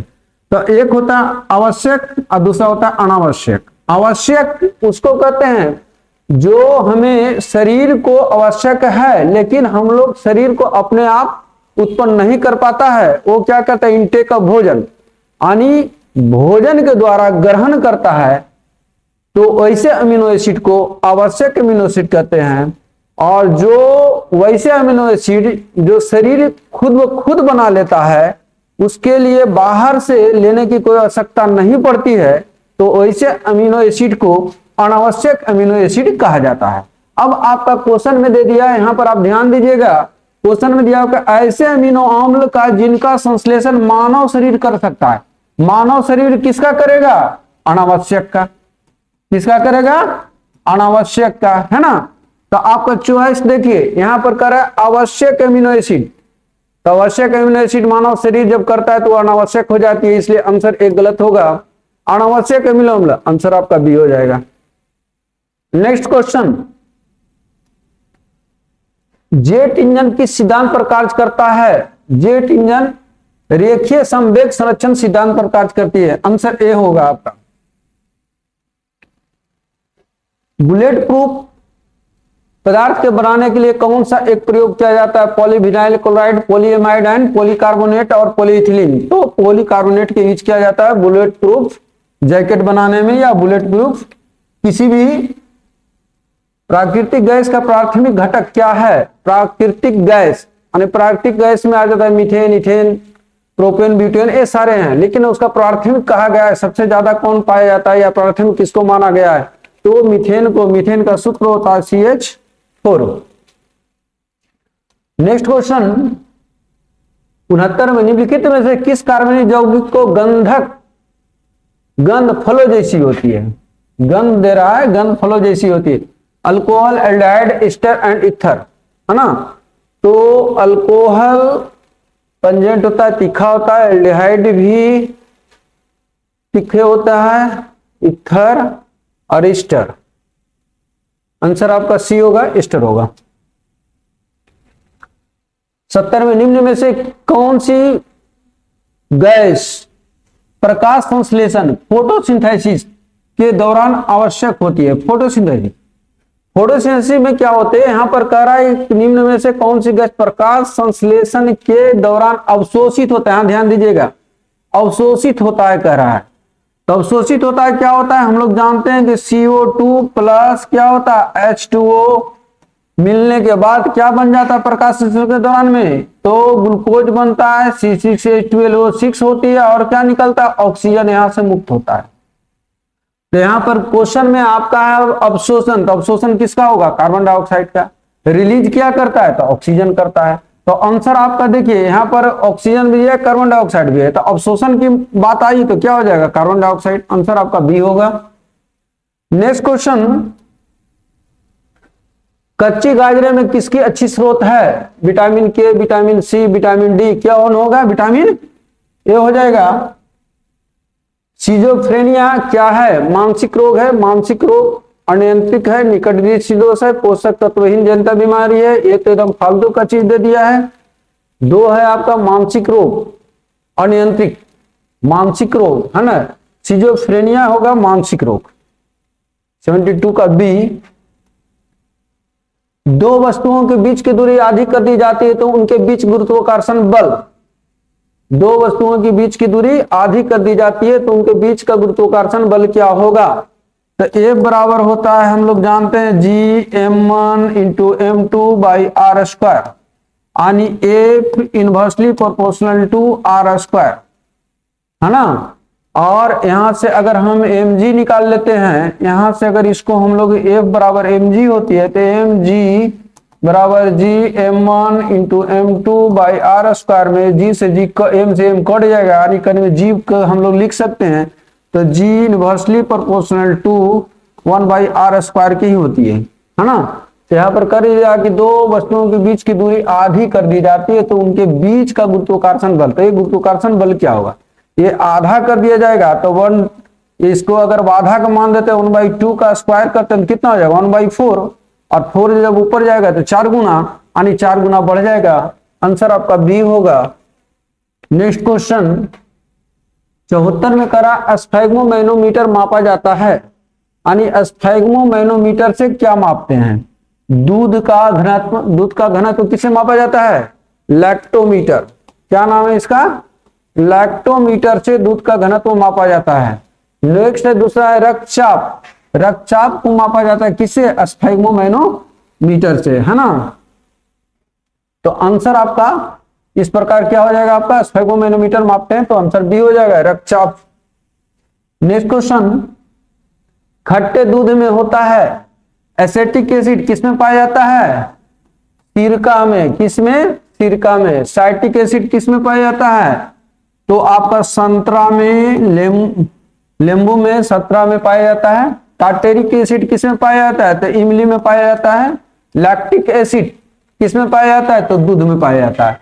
तो आपका क्वेश्चन है कि खट्टे दूध में क्या होता है? तो लैक्टिक एसिड, आंसर डी। अगला क्वेश्चन, अब आप लोग का मैथ का क्वेश्चन आ गया है ना। मैथ वाले सर आ रहे हैं, सोल्यूशन कराएंगे। देखिए तो पहला प्रश्न किससे है? क्षेत्रमिति से, है ना। जो पहला प्रश्न है वो क्षेत्रमिति से है, वो भी किससे? वृत्त। तो कह रहा है कि एक वृत्ताकार खेत का क्षेत्रफल 13.86 हेक्टेयर है और इसके चारों ओर 80 पैसे प्रति मीटर की दर से अगर बाड़ लगाना है तो खर्च क्या है?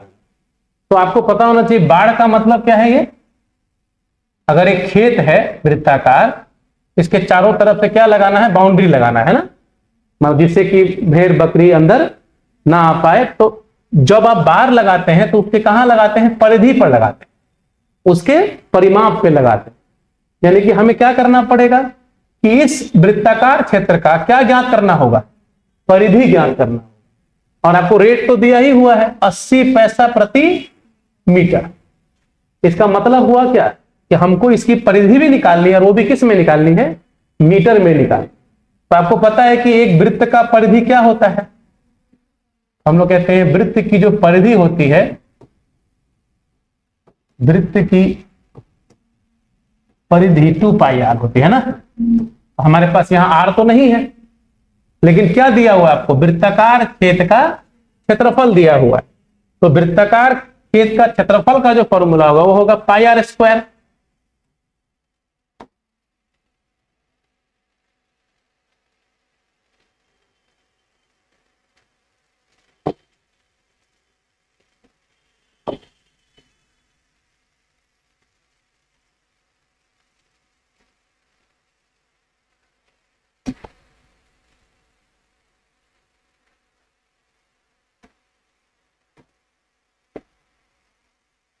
चलिए, तो मैंने क्या कहा आपको? वृत्ताकार क्षेत्र का जो एरिया होगा वो क्या होगा? πr²।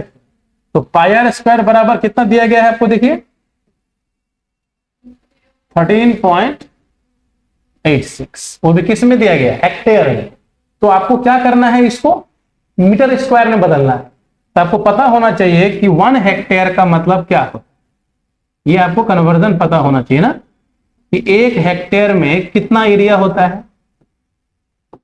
तो हेक्टेयर का नाम पहले सुने हैं आप लोग, लेकिन पता नहीं चल पाता है देख करके। एक्चुअली में जैसे होता है वर्ग मीटर होता है ना, सेंटीमीटर का स्क्वायर, मीटर का स्क्वायर, वैसे ये किसका स्क्वायर है? हेक्टेयर का मतलब किसका स्क्वायर? तो ये जो हेक्टेयर है वास्तव में हेक्टोमीटर का स्क्वायर होता है। जब हम लोग हेक्टोमीटर को क्या करते हैं, आपस में 2 बार गुना करेंगे तो क्या आना चाहिए था, हेक्टोमीटर का स्क्वायर आना चाहिए, उसी को क्या कहा जाता है, हेक्टेयर। तो 1 हेक्टोमीटर में कितना मीटर होता है, 1 हेक्टोमीटर में कितना मीटर, मिली सेंटी डेसीमीटर, और डेका हेक्टो किलोमीटर। तो डेका में 10 होता है और हेक्टो में कितना होता है 100, यानी ये 100 मीटर होता है। 1 हेक्टो में 100, तो यहां तो 2 हेक्टो आपस में गुना है, इसलिए 100 गुना 100 कितना हो जाएगा, 100 गुना 100 यानी 10,000 वर्ग मीटर। ये ध्यान रखना है आपको, ये इकाई कन्वर्जन आपको पता होना पड़ेगा, तभी ना बनेगा सवाल कि 1 हेक्टेयर का मतलब 10,000 वर्ग मीटर। तो इसमें गुना कीजिए किससे, 10,000 से। तो क्या कहेंगे कि पाई स्क्वायर बराबर 13.86 में किससे गुना कर दें, 10,000 से। तो पाई का मान तो 22/7 है, और आर स्क्वायर इधर आ जाएगा, कितना गुना हो गया, 2 जीरो तो खत्म 2 दशमलव से, और 2 जीरो इसके ऊपर चढ़। अब देखिए 22 से कट रहा होगा, पक्की बात, 22 से काटिए, 22 छक्के 132, और कितना बचेगा फिर, 132 में 6 बचा, 22 दिए 66, यानी 2 जीरो आ जाएगा। अब आपका कितना आ गया देखिए, तो आर स्क्वायर बराबर, इसको लिख सकते हैं 7 गुने 900, लिख सकते हैं 6300 को, और गुने 7 है यहाँ 7। तो आपको स्क्वायर का रूट निकालेंगे तो 2 7 के लिए क्या निकलेगा, 1 7, और 900 का क्या बाहर आएगा 30। तो क्या आ गया आपको, त्रिज्या कितना मिला, बस यही आपको निकालना था। जैसे ही त्रिज्या निकल गया, अब हमारा क्या निकल जाएगा, अब हम परिधि आसानी से निकाल सकते हैं। तो 2 22/7, और आर कितना मिला है 210, ये परिधि होगा। तो 7 से कटा कितनी बार में, 30 बार में। तो 22 गुना 44 थी 132, यानी 1320 मीटर। क्या आ गया, 1320 मीटर, ये परिधि मिला है। यानी कि आप जो बार लगाएंगे वो कितना लंबा लगेगा आपको, 1320 मीटर लंबा बार आपको। जब कवर करने की बात होती है तो क्षेत्रफल निकालते हैं, और जब उसको घेरने की बात होती है तो परिमाप की बात करते हैं ना। तो कितना लंबा लगेगा बार, 1320। तो खर्च कितना होगा, आपसे क्या कहा गया है, खर्च। खर्च बराबर 1320 और गुने 80 पैसा, 80/100 कर देते हैं तो रुपया में आ जाएगा, है कि नहीं। तो कितना रुपया देखिए, तो 8 से गुना कर दीजिए, 2 जीरो से 2 जीरो कैंसिल, 8 दूना 16, 8 3 24, और 1 25, 8 का 8 2 10। कोई है ऑप्शन ऐसा, बी नंबर ऑप्शन, कौन सा, 1056। क्लियर है, तो बताइए कितना स्टेप है, देख रहे हैं आप। पहला आपने क्या निकाला, त्रिज्या निकाला, उसके बाद उसका परिधि निकाला, है ना, और उसके बाद फिर आपने उसका जो खर्च है कैसे निकाला खर्च। तो आपको यूनिट कॉस्ट दिया हुआ था कि 1 मीटर का कीमत कितना है, 80 पैसा, इसीलिए हमने उसमें 80 से गुना कर। तो होता क्या है कि आपको जो टेस्ट वगैरह होता है, कोई कोई सवाल कैसा होता है, थोड़ा सा ज्यादा स्टेप वाला होता है, तो लगता है कि बहुत टफ है। टफ नहीं है, लेंदी है। इस क्वेश्चन में क्या कहा जाता है, लेंदी कहा जाता है। इसमें एक क्वेश्चन में कई बातें छुपी हुई है ना। इसमें क्या क्या था, एरिया का कंसेप्ट, परिमाप का कंसेप्ट, इकाई का कंसेप्ट, इसीलिए वो सवाल कैसा हो गया, बढ़िया सवाल हो गया एक। और अच्छा सवाल में सीखने को क्या मिलता है, ज्यादा मिलता है। और छोटा सवाल में कुछ नहीं सीखेंगे, हम सॉल्व कर देंगे, आंसर आ गया, इसीलिए बेहतर होता है ये। अब ये सवाल भी कैसा है, अभी जो हम लोग पढ़े हैं उसी के आधार पे, ये भी देखिए वृत्ताकार कंसेप्ट पे है ये भी देखिए। ये कहता है कि रेलगाड़ी के इंजन के एक पहिए को की परिधि दी गई। तो रेलगाड़ी का जो पहिया होता है वो तो कैसा, वृत्ताकार होता है, और इसकी परिधि का क्या मतलब है, इसका कंप्लीट एक रोटेशन में कितना दूरी तय करेगा। एक पहिया जब मान लीजिए कि उसका स्टार्टिंग पॉइंट यहां पे है, ठीक है, पहिया यहां से शुरू होता है, मान लीजिए पहिया यहां से शुरू होता है, तो अगर मान लीजिए कि फिर से घूमने के बाद फिर वहीं जब टच कर देगा तो कितना दूरी तय करेगा, क्या लगता है। पहिया को घुमाइए ऐसे, पहिया घूमेगा, मान लीजिए घूमते घूमते ही घूमता रहेगा ऐसे ही, ये पॉइंट भी घूमेगा, तो जब पुनः ये पॉइंट वापस नीचे कब आ जाएगा, एक चक्कर के बाद। जैसे ये नीचे का पॉइंट, मान लीजिए ये पहिया है, ये हम घुमा रहे हैं, तो पूरा एक चक्कर बाद फिर से ही नीचे आ गया कि नहीं आ गया? तो एक चक्कर में कितना दूरी तय होता है? तो कहा जाता है कि चक्के के परिधि के बराबर। ये याद रखना है कि पहिए द्वारा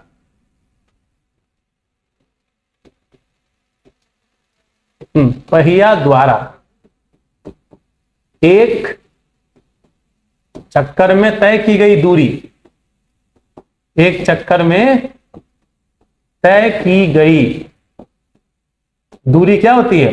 परिधि के बराबर होती है। यानी यही होता है परिधि। आपको तो परिधि दे दिया गया है, कितना दे दिया गया है? 4.2/7 मीटर, चौका 28×2 30/7 मीटर। तो आप बताओ कि ये क्या बता रहा है कि 4 सेकंड में 7 चक्कर, 4 सेकंड में 7 चक्कर। तो और आपसे पूछ रहा है बताओ उसका चाल क्या होगा? तो चाल का फॉर्मूला क्या है? चाल का फॉर्मूला हम लोग जानते हैं, दूरी बटे समय, दूरी और बटे में समय। तो आपका दूरी कितना होगा देखिए, तो एक चक्कर में इतना दूरी, 4 चक्कर में तो 7 चक्कर में हो जाएगा 7 × 30/7, कितना मीटर। और समय कितना ले रहा है? 4 सेकंड। तो इससे मिलेगा मीटर पर सेकंड में चाल आप, और ये 7 से 7 काट देंगे, 7 से 7 काट, तो आएगा 30/4। अब आंसर किसमें दिया गया देखिए, तो किससे गुना करेंगे? 18/5 से, तब आ जाएगा 1 किलोमीटर पर आवर में।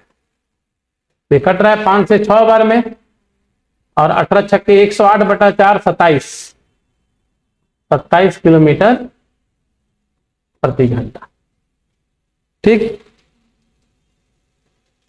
ये भी सवाल में पहला ये कंसेप्ट आपको पता होना चाहिए, है ना। उसके बाद अगला, चलिए, 2 शंकु दिए गए हैं, उनकी ऊंचाइयों का अनुपात पता है, तो कह रहा है उनके आयतनों में क्या अनुपात होगा। तो इसमें कहना चाहिए था कि 2 समान त्रिज्या वाले शंकु, शंकुओं का त्रिज्या क्या है? समान है। तब खाली ऊंचाई का अनुपात अगर है तो उनके आयतन का अनुपात क्या होगा? तो आयतन का जो अनुपात होगा, और दिया किसका है? ऊंचाई का। आपको दोनों शंकुओं का, पहला शंकु दूसरा शंकु, आपको ऊंचाई का रेशियो दिया है 1:3। तो ध्यान रखेंगे, अगर त्रिज्या सेम है तब क्या होता है कि जिस अनुपात में ऊंचाई होती है उसी अनुपात में कौन रह जाएगा? आयतन भी हो जाएगा, क्योंकि आयतन का फॉर्मूला होता है 1/3 πr²h होता है जी। मान लीजिए R1 H1 लेते हैं हम, और यहां 1/3 πr2² और h2, ये किसका फॉर्मूला? आयतन के लिए। तो आप कह सकते हैं कि आयतन में तो इन दोनों का तो काम है ही नहीं, यानी किसका काम है हमारा? R1² H1 R2² H2। तो यदि R1 R2 सेम रहेगा, क्या मान लिया जाए कि R1 जो है वो R2 के बराबर है, तब ना कहेंगे कि ये दोनों कट जाएगा। यानी कि आयतन का अनुपात किसके बराबर हो जाएगा? उनकी ऊंचाई के अनुपात के बराबर। तो हम लोग क्या जवाब दे सकते हैं? इसीलिए 1:3।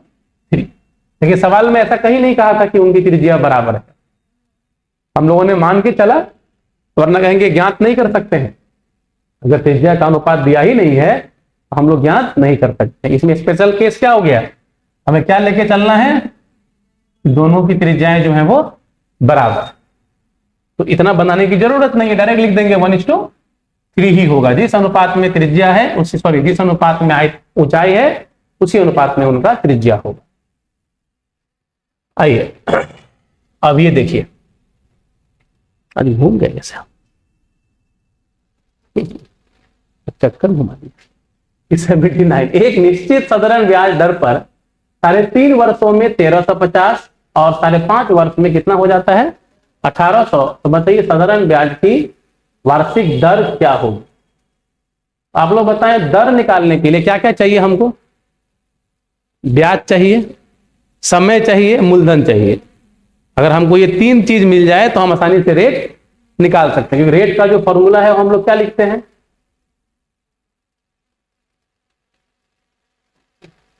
आर बराबर क्या फॉर्मूला है, जैसे पी आर टी बाई 100 होता है ना, ऐसा ही बराबर होता है पी आर टी बाई 100 होता है।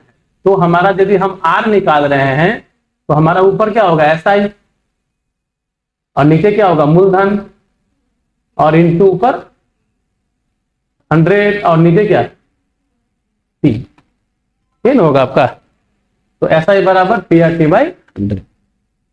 तो ये मेरा हो गया रेट का फॉर्मूला, ठीक है। तो मेन काम हमारा क्या है इसमें, ब्याज निकाल लेना, मूलधन निकाल लेना, और वो ब्याज कितने समय के लिए है वो पता करना।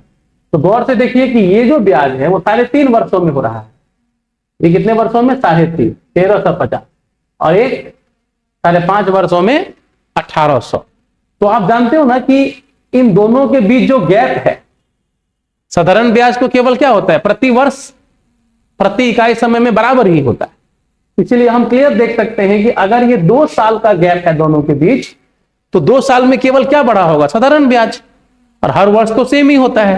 तो आप क्या देख लो, आसानी से आप कह सकते हो कि इन दोनों ब्याजों में जो अंतर है, दोनों मिश्रधनों में जो अंतर है, वही क्या होगा, 2 साल का ब्याज होगा। क्यों 2 साल का ब्याज, एक 5.5 का, एक 3.5 का, दोनों में कितने का अंतर है, 2 साल का। दोनों मिश्रधनों का जो टाइम है, एक 5.5 साल वाला है और एक 3.5, और इसमें जो अंतर है वो 2 साल। 2 साल का ऐसा ही जो होगा वो क्या होगा, इन दोनों मिश्रधनों में अंतर, यानी 1800 माइनस 1300, क्योंकि केवल ब्याज ही बढ़ता है। तो कितने का अंतर है, देखो 450, यानी कि 1 साल का ब्याज क्या होगा, अगर 2 साल का इतना निकला तो 1 साल का बिल्कुल उसका आधा हो जाएगा, यानी 225। तो मूलधन क्या होगा, हम लोग पी कैसे निकालें,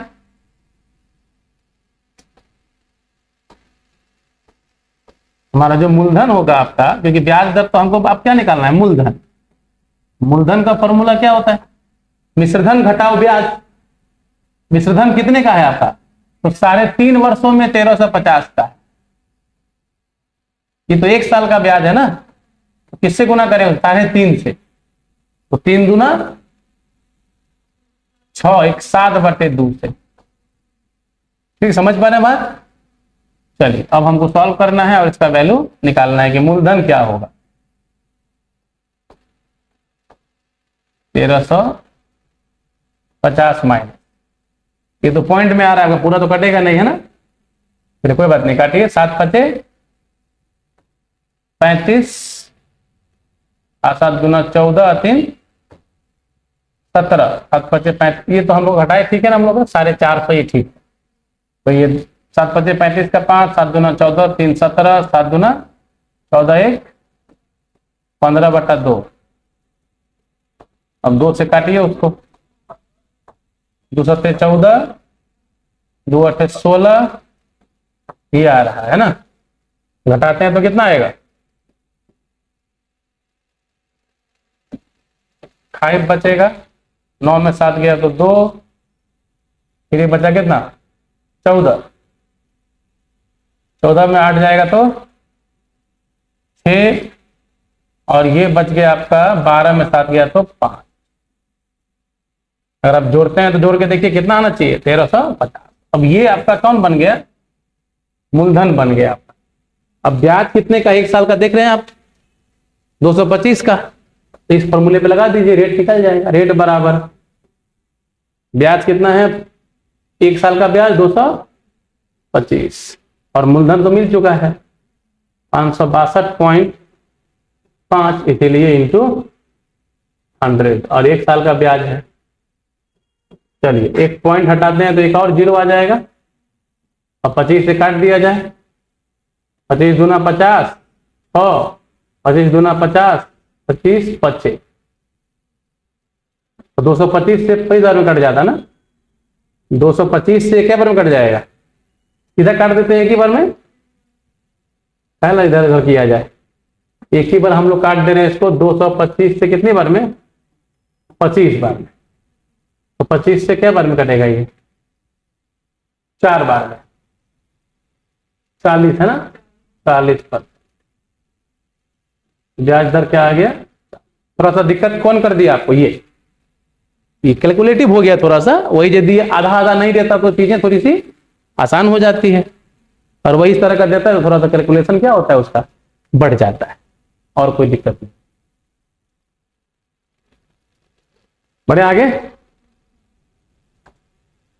2.5 वर्षों में निश्चित ब्याज दर से किसी राशि का साधारण ब्याज उस राशि का 28% है, तो यदि मिश्रधन 2340 रुपया हो तो साधारण ब्याज की राशि क्या हो? देखिए क्या दे रहा है, समझ रहे हैं कि 2.5 वर्षों में एक कोई निश्चित ब्याज दर पर किसी राशि का साधारण ब्याज उस राशि का 28%। जैसे 100 रुपया अगर मूलधन है तो ब्याज कितना हो रहा है? 28% हो रहा है। कितने सालों में? 2.5 सालों। तो आप समझ पा रहे हैं कि अगर 100 रुपया मूलधन होगा तो मिश्रधन 128 होगा। तो आपको ये कौन सा दिया हुआ है? ये आपको तो मिश्रधन दिया ही हुआ है, यानी मूलधन 100 है तो मिश्रधन 128। तो 128 आपको दिया हुआ है, और क्या पूछ रहा है? ब्याज की राशि, मतलब 28% क्या होगा। अगर आप समझिए अच्छे से इस बात को, अगर मूलधन को हमने 100 मान लिया, अगर मान लिया, तो आपका जो ब्याज है वो दे दिया सवाल में कितना? 28। यानी कि इसके हिसाब से अमाउंट क्या होना चाहिए? तो ये वाला आपको दिया हुआ है, और आपसे कौन सा पूछ रहा है? 28 पूछ रहा है। तो कंपेयर करिए कि हमारा रिक्वायर्ड ब्याज जो होगा, हमारा जो रिक्वायर्ड ब्याज होगा वो क्या होगा। देखिए तो चूंकि 128 बराबर में 2340, इसीलिए 28 क्या होगा बस। और जो कटने वाला है उसको काटिए। किससे कट रहा है? देखिए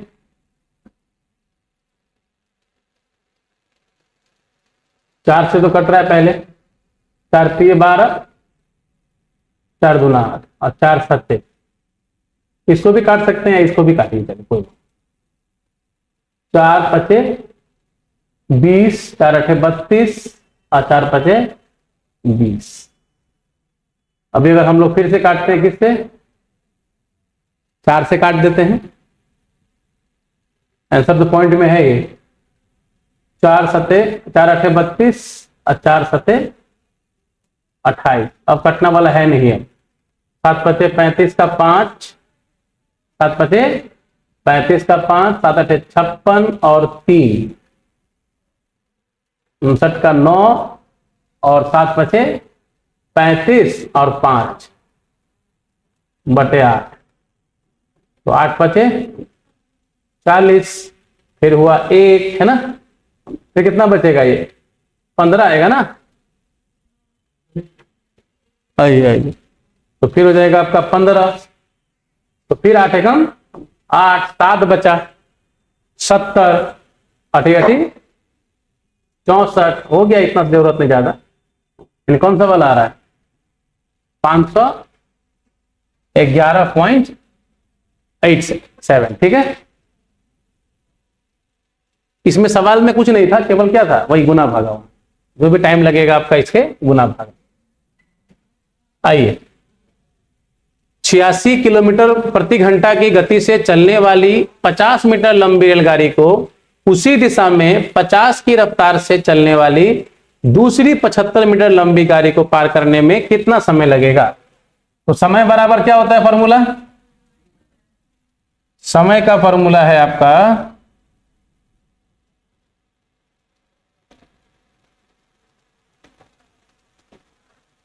चलिए, समय बराबर कुल दूरी, है ना, और बटा चाल। तो यहां पे दो चीजें चल रही है तो हम लोग क्या देते हैं? सापेक्ष चाल। जब दो वस्तुएं गतिमान हो तो आता है सापेक्ष चाल। तो दूरी कैसे लेंगे? तो एक ट्रेन दूसरे ट्रेन को क्या कर रहा है? पार कर रहा है। यानी दोनों एक दूसरे की लंबाई को पार करेगा, तभी क्या होगा? एक दूसरे को पूरी तरह से पार कर लेगा। यानी दोनों की लंबाई को जोड़ना है। यानी एक है 50 मीटर का और एक है 75 मीटर का। और सापेक्ष चाल कैसे निकालते हैं हम लोग? तो वो आश्रित करता है किस पे? कि दिशाएं क्या है। तो दोनों गतिमान वस्तु की दिशा क्या है देखिए तो, एक तो 68 की चाल से चल रहा है और दूसरा उसी दिशा में 50 की चाल से, मतलब दिशा दोनों का सेम है। तो 68 वाला क्या कर रहा है, जिस दिशा में जा रहा है, 68 वाला जिस दिशा में जा रहा है, हमारा जो कौन सा वाला 50 वाला भी उसी दिशा में। तो सेम दिशा में क्या होगा, जिसका अधिक चाल होगा वो कम चाल वाले को पार कर जाएगा, यानी कि सापेक्ष चाल में अंतर करना होगा। 68 माइनस 50 और गुना किससे करना होगा, 5/18। क्यों, क्योंकि ये तो मीटर में है और हमारा जो आंसर आएगा वो किस में आने वाला है, सेकेंड। तो इसको सॉल्व करिए, तो जोड़ने पे कितना आ रहा है 125 और इधर घटाने पे 18, तो 18 तो कैंसिल, क्या बार में 25 बार। जवाब क्या आ गया आपका 25 सेकंड। ये तो बनना चाहिए ना, इसमें दिक्कत नहीं आएगी। एक क्रिकेट खिलाड़ी द्वारा खेली गई 10 पारियों का रन औसत 50 है। वह अपनी 11वीं पारी में कितने रन बनाए ताकि उसके रनों के औसत में 2 रनों की वृद्धि हो जाए। ये तो एकदम बेसिक है। 11वीं पारी में बनाए गए रन, देखिए अगर उसको 2 रन से बढ़ाना है तो जैसे पहले का औसत 50 है तो हर एक पारी में कितना बढ़ाना होगा, 2-2 करके। तो 10 एक 11 पारी है तो 11 पारी में कितना बढ़ाना है, 2-2। इसका मतलब कितना हो जाएगा 50 + 22, कितना रन बनाएगा वो। अगर वो 72 रन बना ले तो क्या होगा, उसका नया औसत कितने का हो जाएगा, 52 का हो जाएगा। कितना रन बनाना चाहिए उसको, 72।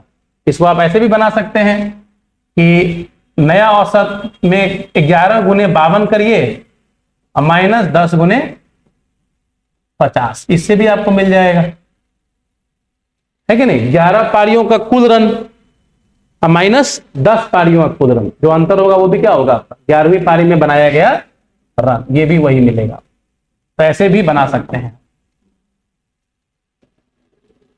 800 मीटर के दौड़ में पी ने क्यू को 15 सेकेंड से हरा दिया और यदि पी की गति 8 किलोमीटर प्रति घंटा रही हो तो क्यू की गति क्या थी। तो सबसे पहले तो आप क्या करो कि ये पता करो कि 800 का दूरी तय करने में पी को कितना समय लगेगा। नहीं लगेगा 15 सेकेंड, 8 की रफ्तार है ना। 800 का दूरी तय करने में पी को कितना समय लगेगा, तो दूरी बटे 4,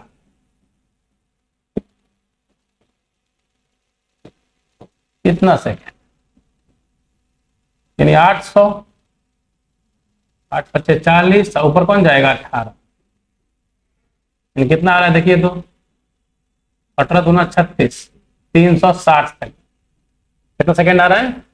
यानी उस दूरी को तय करने में कितना लगेगा, पी को 360, और पी क्या करता है, क्यू को 15 सेकेंड से हरा देता है। इसका क्या मतलब होता है कि अगर पी को लगा है इतना तो क्यू कितना समय लेगा,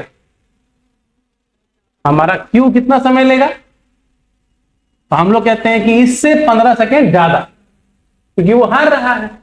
यानी कि इसको लग जाएगा 360 में हम 15 सेकेंड और बढ़ा देंगे, यानी कितना 375। अब जाकर किसका चाल निकालना है आपको, क्यू का। और दूरी कितनी है 800, समय कितना ले रहा है 375। इसको किसमें बदलना पड़ेगा आपको, km/h में, इस तरह से। जो काटने वाला उसको काटना है, 5 से 160 है ना, फिर 5 से कटेगा, फिर काटिए, 3 से भी कट रहा है 125 बार में, और ये 3 से 6 बार में, 5 से ये 25 बार में, और ये 32 बार में। तो अब 32 छक्के, 6 दूना 12 का 2, 6 तिया 18, 1 19 बटा 25, 25 सत्ते 175, तो कितना बचेगा? 17 बच जाएगा आपका। 17 बटे किलोमीटर बराबर 7.17 बटे 25, यानी कौन सा हो जाएगा? डी। ठीक है, नेक्स्ट देखा जाए। आइए इसको, एक व्यक्ति एक पहाड़ी की चढ़ाई पर 3 किलोमीटर प्रति घंटा की और ढलान पे कितना 4.5 की रफ्तार से चल सकता है। वह पहाड़ी के ऊपर जाकर वापस प्रारंभिक स्थान पर आने में 5 घंटे का समय लेता है। वह पहाड़ी पर कितनी ऊंचाई तक चढ़ा? जैसे पहाड़ी पे चढ़ता है ऐसे, है ना, फिर उधर से उतर जाता है। चढ़ते वक्त थोड़ा चाल कम है, उतरते वक्त ज्यादा, लेकिन दोनों केस में क्या सेम है? दूरी समान है। यही दूरी वो चढ़ता भी है, यही दूरी को वो उतरता भी है। ठीक, तो क्वेश्चन के हिसाब से क्या लिखेंगे कि 1 बार डी डिवाइडेड बाय कितना 3 और 1 बाई डी डिवाइडेड बाय कितना 4.5 और समय कुल कितना लग रहा है इसको 5। यही सवाल है। अब देखिए तो जरा सा कि 3 और 4.5 का एलसीएम क्या हो रहा है? 4.5 का मतलब कितना 9/2, 9/2 हो जाएगा। तो आप 9 और 3 का कितना 9 ले लें, बस 9 में काम हो जाएगा। चल रहे एलसीएम हम लोग 9, तो 3 से क्या बार में 3 बार में और ये 2 बार में, तो 5 5 कैंसिल। डी का मान कितना आ रहा है 9। ये दूरी क्या रहा होगा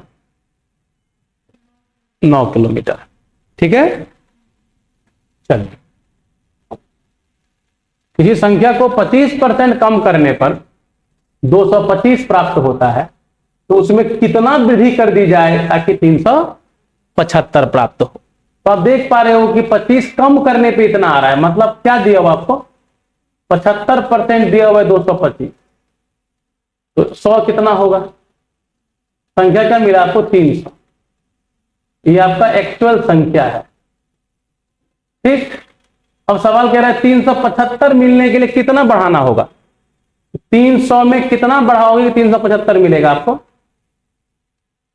कितना बढ़ाओगे 75, तो प्रतिशत में पूछ रहा है, तो 75 बटे 300 गुना 100, यानी कितना आ जाएगा देखो तो 25 पर। कितना बढ़ा देंगे हम लोग 25% बढ़ा देंगे, है ना। डायरेक्टली भी कैसे बनाते हैं हम लोग, तो ऐसे कहते हैं चूंकि 225 कितना परसेंट है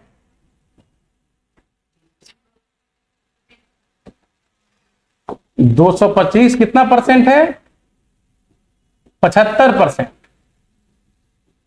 इसीलिए 375 कितना परसेंट होगा किसका संख्या? तो निकालो इससे 75 से क्या बार में 3 बार में, 3 से 125 बार में, तो 125%। यानी क्या मतलब है इसका कि 125% होने का मतलब कितना बढ़ाएंगे आप? ये बता रहा है कि जैसे हमारा 225 75% है, मतलब 25 कम है, वैसे ही 375 कितना है तो 125% है। यानी कितना बढ़ाने पे होगा तो ये 25%। ऐसे भी बना सकते हैं या फिर संख्या निकाल के भी बना सकते हैं।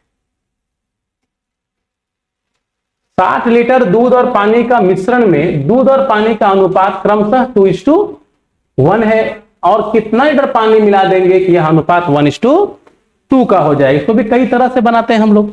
जैसे पहले बांट लें 2:1 मतलब कितना 40 और 20 नहीं हो जाएगा। और क्या मिलाना है पानी मिलाना है, तो कितना पानी मिला दीजिएगा कि अनुपात 1:2 का हो जाए। एक्स का मान क्या आ रहा है 60, एक्स का मान कितना पानी मिला देंगे 8 पानी, है कि नहीं जी। ये सब आसान क्वेश्चन है।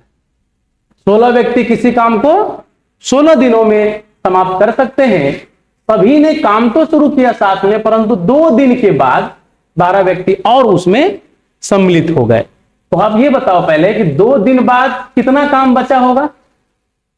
16 व्यक्ति अगर होते तो 2 दिन बाद काम कितना बचा होगा, 14 दिन का नहीं बचा होता। 16 दिन में खत्म कर देते हैं तो 2 दिन कर लिए तो काम कितना बचेगा, 14 दिन का काम। और इस काम को कितने आदमी, तो 2 दिन बाद 12 व्यक्ति और आ गए, यानी 16 प्लस 12 आदमी अब बचे हुए काम को कितने दिनों में खत्म कर सकता है। तो M1 D1 बराबर M2 D2। देखो D का मान क्या आ रहा है, 14 दूना 28। क्या जवाब देंगे हम लोग, 8 दिन में वो लोग शेष काम को पूरा कर देंगे। ये A को कुल धन का 3/8 भाग मिलता है, तो कुल धन को अगर x मान लेते हो तो कितना मिलता है, A को 3/8x, और B को कितना मिलता है, तो शेष धन का 3/8। तो अगर मान लीजिए कुल धन बाबू x है तो उसका 3/8 ये है, तो शेष कितना बचा, 5/8। तो दूसरे वाले को क्या मिलता है, शेष जो 5/8 बचा है उसका 3/8। तो वो दोनों में क्या अंतर है, कहता है 36 का अंतर है ना। दोनों में कितने का अंतर है, 36 का। ये A का हिस्सा हो गया और ये B का। अब जरा सॉल्व करिए, 64 से गुना कर दीजिए। तो 64 से गुना करेंगे तो ये हो जाएगा 8 से 24 और ये 5 से 15x और ये 36 गुने 64।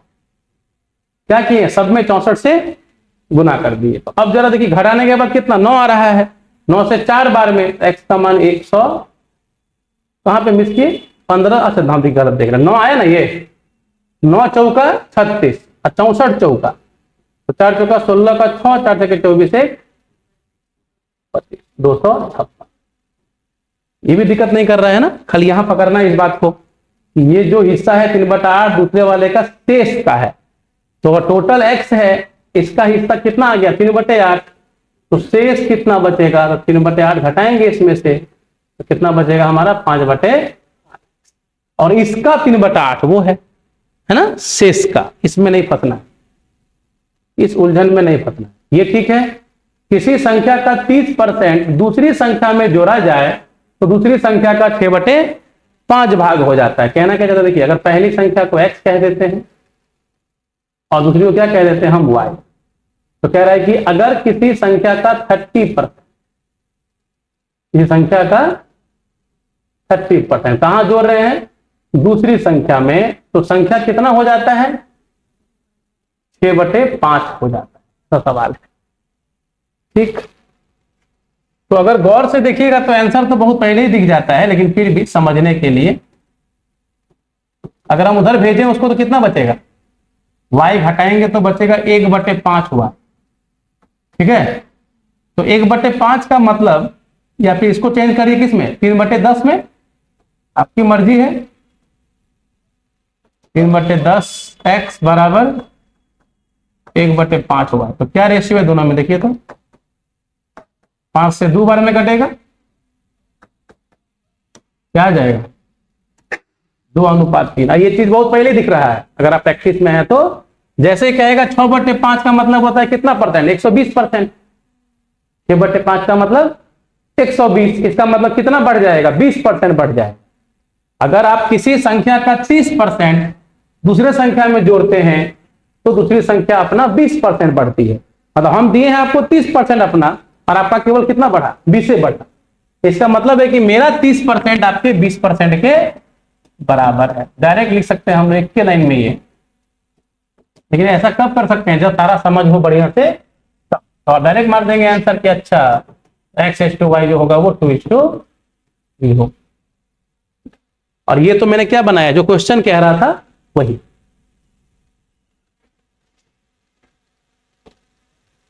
एक मोटर बोट धारा प्रवाह के साथ और विपरीत में 16 की दूरी को 12 घंटे में तय करती है। ये धारा की गति 1 है तो मोटर बोट की गति क्या होगी, समझिए। 16 की दूरी जो है, एक बार धारा की दिशा में उसमें तो चाल जुड़ता है, एक बार धारा के विपरीत तो उसमें चाल में अंतर, और कुल समय कितना लग रहा है 12 घंटा, यही सवाल है आपका। तो x यहां पे हम किसको मान लिए हैं? मोटर बोट की गति।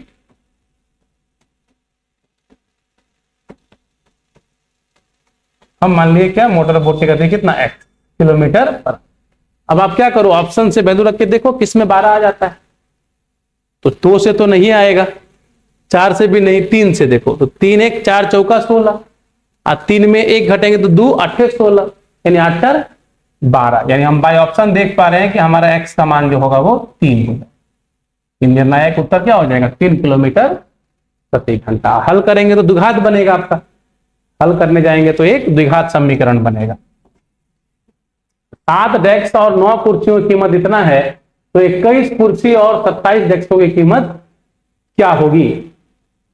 ध्यान से देखिए, 7 डेस्क प्लस 9 कुर्सी चेयर की कीमत है 72/12, और पूछ क्या रहा है आपसे? 21 कुर्सियां और 27 डेस्क, 27 डेस्क और 21 चेयर की कीमत क्या? तो जैसा कि हम लोग जानते हैं सामान्यतः कि अगर एक अननोन, मतलब एक एक समीकरण हो और 2 अननोन हो तो हम उसका मान नहीं निकाल सकते हैं अलग अलग, यानी हम बी और के का अलग अलग मान नहीं निकाल सकते। अगर नहीं निकाल सकते तो फिर इसका मान कैसे निकालेंगे? है कि नहीं? तो एक ही उपाय होता, अगर मान लीजिए कि ये जो 27 है और ये जो 21 है, ये दोनों क्या होते? मल्टीपल होते किसके? 7 और 9 के, कॉमन मल्टीपल, मतलब एक ही रेशियो होता दोनों का। किन दोनों का जी? डी का जो गुणांक है दोनों में और के का जो गुणांक है उसका अगर अनुपात सेम होता तो हम लोग क्या करते? जितना गुना होता उससे इसमें, मतलब ये 21 होता और ये 27 अगर होता तब तो 3 गुना हो जाता सीधा, तब बन जाता। लेकिन फिर भी आप एक चेयर और एक कुर्सी का मूल्य नहीं निकाल सकते हैं, आप मिक्स में साथ में निकाल सकते थे। अब बताइए ना कि 7 और 9 है, दुगुना कर दीजिए तो ये भी दुगुना हो जाएगा। लेकिन इस सवाल में क्या कर दिया है, खेला क्या कर दिया, ये बदल दिया है। तो ये कॉमन रेशियो कभी नहीं निकलेगा। 7/27 किसके बराबर नहीं है? 9/21 के बराबर नहीं है। तो इसमें क्या जवाब देना होगा? हमें निर्धारित नहीं किया जा सकता, ठीक है। और अगर वही रेशियो सेम होता तो हम लोग निर्धारित कर सकते हैं, साथ वाला। एक दुकानदार 43 किलोग्राम चावल को ऐसे बेचता है, इसी दर पर वह 137 किलोग्राम चावल बेचता तो कीमत कितनी होगी? देख लीजिए, 946 बाई कितना? 43, ये किसका कीमत हो गया? ये हुआ आपका 1 केजी चावल का कीमत। और कितना केजी बेचना चाहता है वो? 137। इसमें किससे गुना कर दिया जाए? 137 से, तो इतना रुपये इसका कीमत हो जाएगा।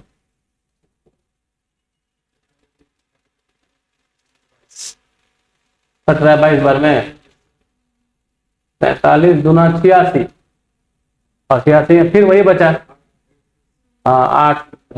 अब 22 गुना, ये 22 7 154 का 4, 22 से 66 और 15 81 का 1, 22 से कम 22।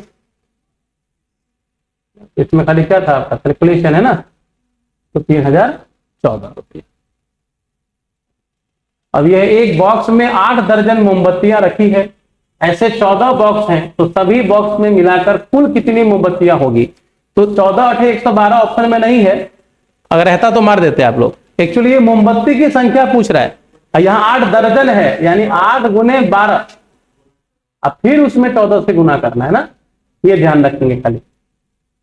तो 12 8 96 और 14 छक्के, ये दोनों में से कोई एक लेके जाना। कितना आ रहा था? ये वाला मान लिया गया। एक धनात्मक संख्या के 15% और उसी के 10% का योग कितना दिया गया है? 70। तो इस संख्या का दुगुना क्या होगा? देखिए, धनात्मक संख्या का 15% और उसी का 10%, 15 10 25 दिया हुआ आपको, 25 आपको कितना दिया हुआ है, और संख्या का दुगुना पूछ रहा है, मतलब 200 क्या होगा? संख्या का दुगुना। संख्या नहीं निकालना है, संख्या का दुगुना निकालना। तो 25 से 8 बार में 8 से शुरू में सवाल थोड़े लेंदी थे, है ना, कुछ क्वेश्चन कैलकुलेटिव थे, लेकिन ये सब फिर थोड़ा नॉर्मल हो गया। मनहर ने एक वस्तु 8400 में बेची और उसे 25% की हानि हुई। 40% लाभ कमाने के लिए उसे वस्तु को कितने में बेची जानी चाहिए या बेचनी चाहिए? तो 25% की हानि का मतलब 75 का चीज है ये। अगर 100 का होता तो कितना ही बेच रहा है? 75 पे। और चाहता क्या है? 40 का लाभ यानी 100। उसका रिक्वायर्ड विक्रय मूल्य हो जाएगा, है कि नहीं? रिक्वायर्ड है 25 से काटिए पहले 3 बार। 25 दिए 75 और 9 फिर 75 और 25 छके 150, 112 बार में। अब फिर 112 से 14 गुना करिए। 14 28 का 8, 14 एकम 14 और 2 16, 14 एकम 14 1, तो 15,600 ये उसका रिक्वायर्ड विक्रय मूल्य हो जाएगा, है कि नहीं? ये भी x मान लीजिए उस जगह पे, तो क्रॉस करेंगे तो क्या आएगा? x का पावर 2.3 और इंटू फिर से x का पावर 1.7, 8 गुना 16। तो x बेस सेम है तो जुड़ेगा ऊपर पावर, यानी 4 हो जाएगा। और ये किसका पावर 4 है? जब पावर सेम है तो बेस सेम करिए, that implies x equal to, है कि नहीं? इस तरह से आप इसका वैल्यू ले सकते। नेक्स्ट, एक ट्रक 8 घंटे में 360 की दूरी तय करता है और एक कार 6 घंटे में इतनी ही दूरी तय करता है, तो ट्रक और कार की गति के बीच का अनुपात क्या हो? तो हम लोग जानते हैं कि समय का जो रेशियो है, पहले ट्रक है ना, उतना नहीं करना है, भाग का है लग रही है। आपको देखना है कि ट्रेन और कार का समान दूरी को तय करने में समय का क्या रेशियो है? एक को लगता है 8, एक को लगता है 6, दूरी सेम है। तो अब जाकर के हमें खाली क्या कर देना है? स्पीड का रेशियो निकाल देना है। तो 6:8 यानी 3:4 होगा। यही पूछ रहा, गति का अनुपात क्या होगा, है ना? आपको उसमें उसका निकालने की जरूरत नहीं है। सर दूरी, हाँ बदलता दूरी अगर, तब फिर हम दोनों का चाल निकालते। एक परीक्षा में पास होने के लिए विद्यार्थी को कुल अंकों में से 975 अंक मिलना चाहिए। प्रिया को 870 अंक मिले और वो 7% अंकों से फेल हो गई। तो दोनों में कितने का अंतर है? 125 का। तो दोनों का जो अंतर है अंकों का, 125 अंक कम मिला है उसको पास होने के, जो कि प्रतिशत में केवल 7 है। इसीलिए अधिकतम अंक यानी 100 क्या है कि नहीं? कुल अंक कहिए, एग्जाम में आने वाला है ना, तो कट नहीं रहा है पूरा पूरा।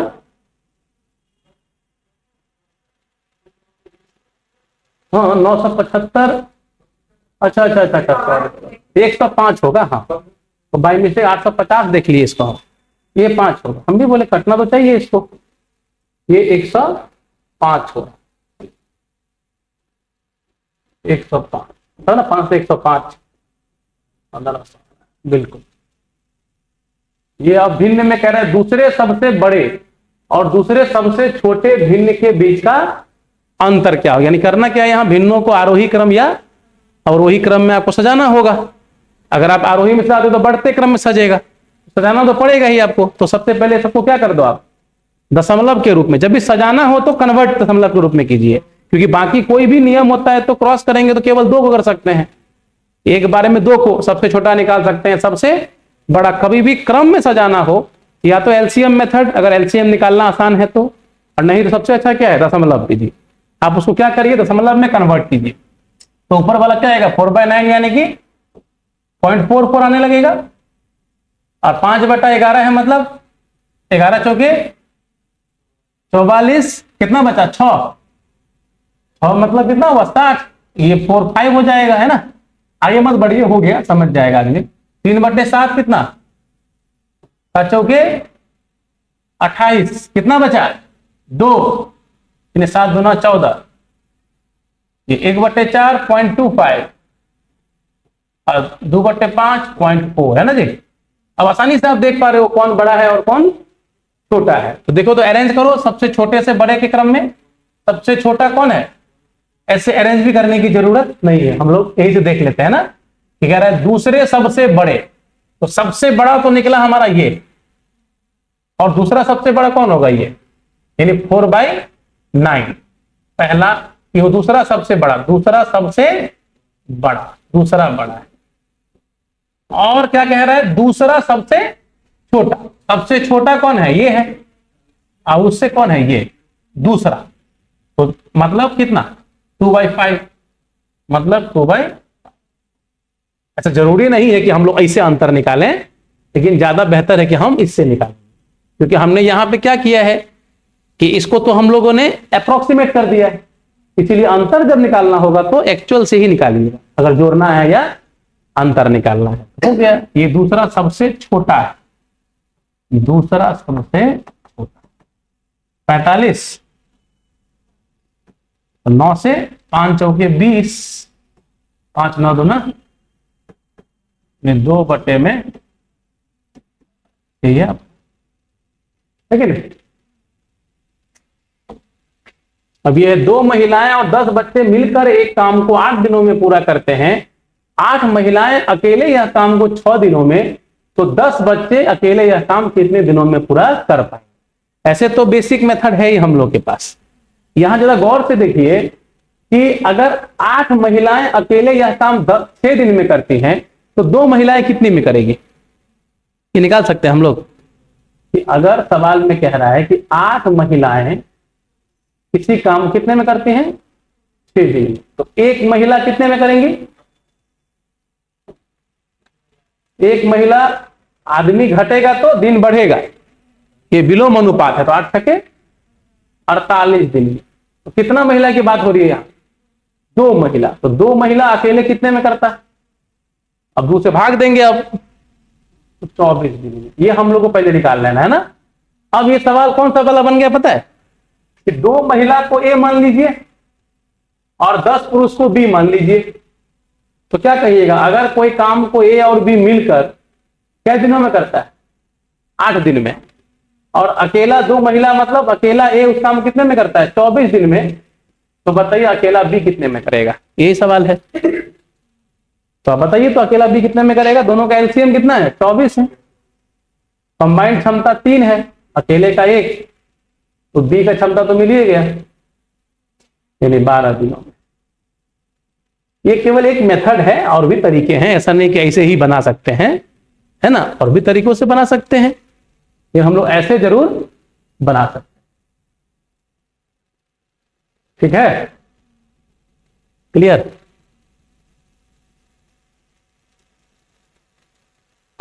और तो नहीं है?